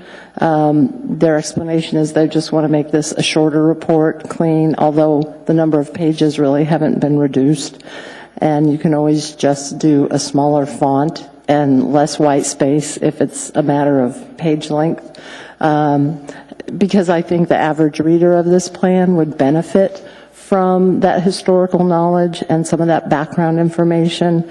So I just want to be careful that trend doesn't continue and it really leaves out some to make the report kind of whole. But with regard to specific HLB parcels that are in Turnagain, we have gotten the response that the ones west of the airport that have the coastal trail running through and provided a very important buffer between high-impact airport current operations and potential future development. We feel that buffering needs to be retained, and those parcels in their entirety, except for what is already leased out, like the Clitheroe Center and utility easements and so forth, be transferred over to the Parks and Rec Department and become dedicated parkland. We've had that position for many, many years. And we've been told the Parks Department has to make that request to HLB. They can't just put that in their management plan. And I understand that explanation, but probably our council will continue to ask for that because it's important to us and we don't want it to drop out of the vision of what this should be like in terms of that HLB land and its highest and best value use. So thank you. Thank you, Ms. Gleason. Is there anybody else who wishes to testify on this matter? Seeing and hearing no one, the public hearing is now closed. What is the wish of the body?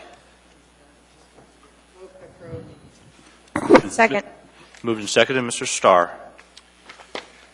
Yeah, I have an amendment on page 26. The lines aren't numbered, of course, but I'd like to remove a parcel from consideration on sale. Administration will get this because I don't know if too many of you guys have your plans up here. Parcel number 34.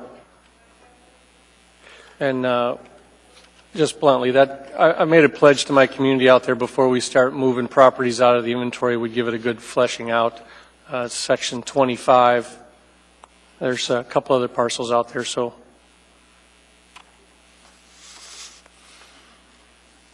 Second.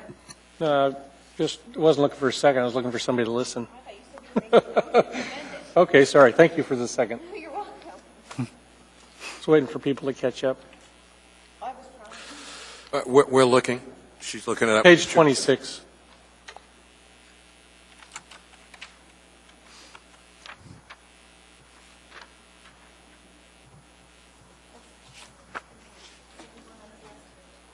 It's section 25. It's Birchwood. We talked about it, so I'm not going to do it. It's Beach Lake Park, and it's time to. Mr. Chairman, I'm just kind of waiting on the HLP folks.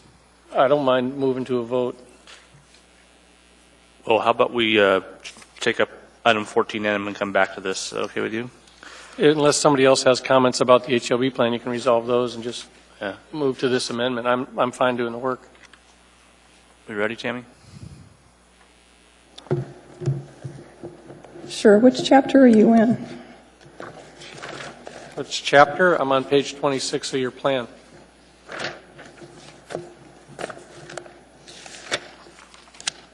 I guess if you go by chapters, it's chapter 4.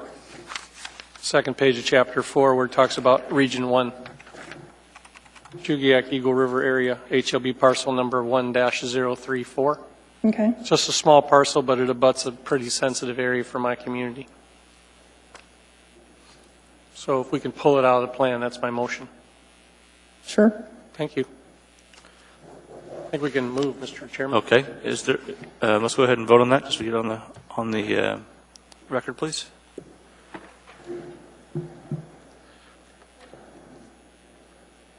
That passes unanimously. That brings us back to the work plan as amended. Is there any further discussion?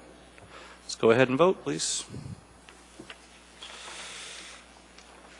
And that passes unanimously. That brings us to item 14M, AR 2014-88, a resolution of Municipality of Anchorage appropriating $169,524 as amendment number 1 to a transfer responsibilities agreement. Thank you very much. This is a TORA, transfer of responsibilities between DOT and our planning department for AMATs. Is there a public hearing on this matter? Anyone wish to testify? Seeing and hearing no one, public hearing is now closed. Move to approve. Is there discussion? Is there any objection? Seeing and hearing none, that item is... Ms. Johnston? Since you're the chair and you can't ask this question, could I make... Please. To the administration, does this cover our cost? Through the chair to the assembly, yes. Thank you. With that, is there any objection? Seeing and hearing none, that matter is approved. That brings us, thank you very much, Mrs. Johnston. That brings us to item 14N, AR 2014-89, a resolution of the Municipality of Anchorage appropriating $3,316,948 as a contribution from the 2014 Chugiak Birchwood Eagle River Rural Road Service Area, SBRSA, Operating Fund 119 to the SBRSA Capital Improvement CIP Fund 419 for road and drainage improvement projects, all within the Public Works Department. This is a public hearing. Does anyone wish to speak to us on this matter? Seeing and hearing no one, public hearing is now closed. Move to approve. Second. Is there discussion? Is there objection? This matter is approved unanimously. Thank you. That brings us to the... I do have a special order, Mr. Chairman. Yes, under special orders, Mr. Starr. I'd like to move the public hearing date on an item that was previously scheduled. It says AO 2014-34. I'd like to move it to September 23rd. Could you press your button, Mr. Starr? And could you just quickly explain for the body what that is? Yeah, it's actually a formality requested by Mr. Potter. He's trying to head off the process starting in planning and zoning, as well as he's trying to head off a public hearing that would start here too early. Quite a bit of outstanding information as it relates to the item submitted. And this is the landfill application in Chugiak? It's actually under a master plan heading, but yeah, it includes allowable uses. The primary thing they're waiting on is DEC to weigh in, and so I think it's beneficial for all of us that we push it off to September 23rd. I'll probably keep our email boxes a little bit lighter. It will, and it'd be a better product when we actually hear it later. He did read the AO into the record, yes. So we've got a motion and a second. Is there any objection to that motion? Do you need the AO again? It's AO 2014-34 to September 23rd was the motion. Yeah. Okay, is there any objection? I think some other people don't know what this Mr. Chairman? This is not on our agenda.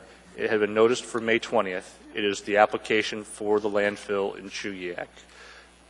Because we are not prepared to have the public hearing, rather than have the public hearing on the schedule, Mr. Starr is suggesting we move it out to September and allow the process to take place before we have our Just public want to make sure we get it clarified. Yep. Yes. Thank you. Okay. We'll vote. Right. You can't move that fast. You got to make sure you do it. Mr. There you go. And that carries unanimously. Thank you very much. That brings us to audience participation. Is there anybody who wishes to address us on a matter that had not come up this evening? Come on down, sir.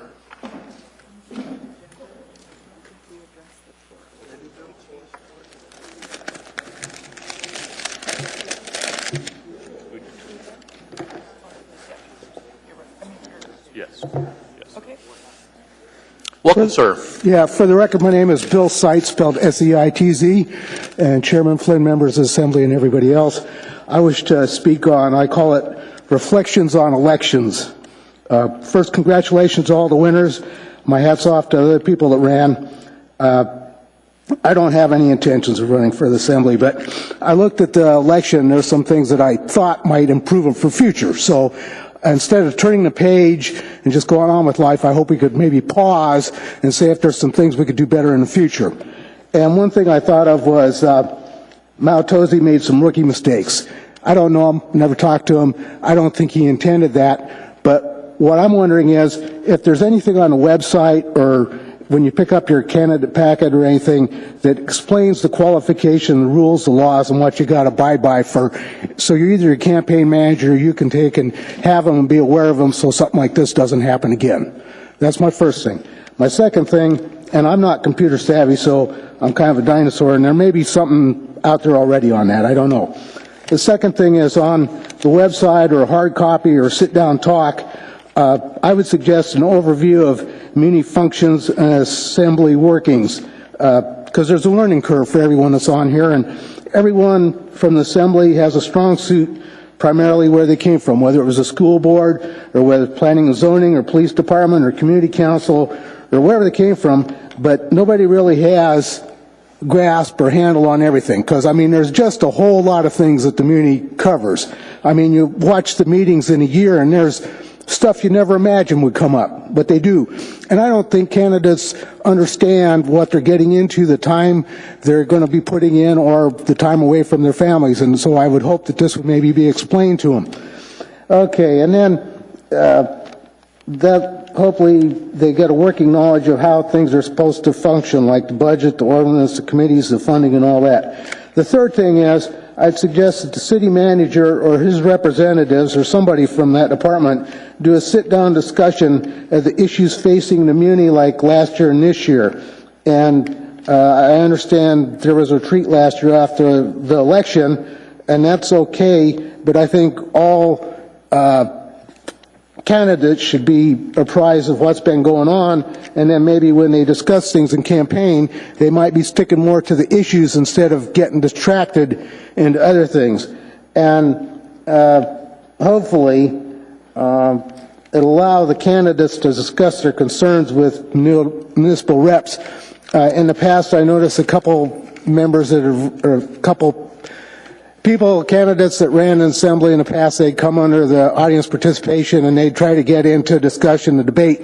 Mr. Starr was very good. He kind of stepped out of his role, but he explained to Mr. Isley that this is not the format or the place to do it. But I think that if you had some place where a candidate could discuss or debate, I prefer discussion. I'm not trying to win an argument. I'm trying to elevate things. And if they could discuss their concerns with someone in the administration, maybe it would elevate our elections to a higher level. That's what I'm trying to do. Maybe I'm too idealistic, but I think it's, we can do something here. Mr. Seitz, can you wrap up for us? I'm sorry, you're 3 minutes. I'm sorry. In conclusion, others have better ideas. It's not cast in stone. I thank you for all your time. And good to see you, Mr. Seitz. Thanks for coming out this evening. Anybody else wish to speak to us? Oh, I'm sorry. Ms. Gray-Jackson, a question for you, Mr. Seitz. I apologize. That's right. Thank you, Mr. Chairman. No, Mr. Seitz, you've sent us emails several times, and it's just nice to meet you. And I want to thank you for your comments. They're very well taken. Thank you, Mr. Chairman. Good suggestions. Very good. Thank you. Thank you. Excuse me. Is there anybody else who wishes to speak to us? Seeing and hearing no one. Any assembly comments? Then I need a motion. Move to adjourn. Second. We're out.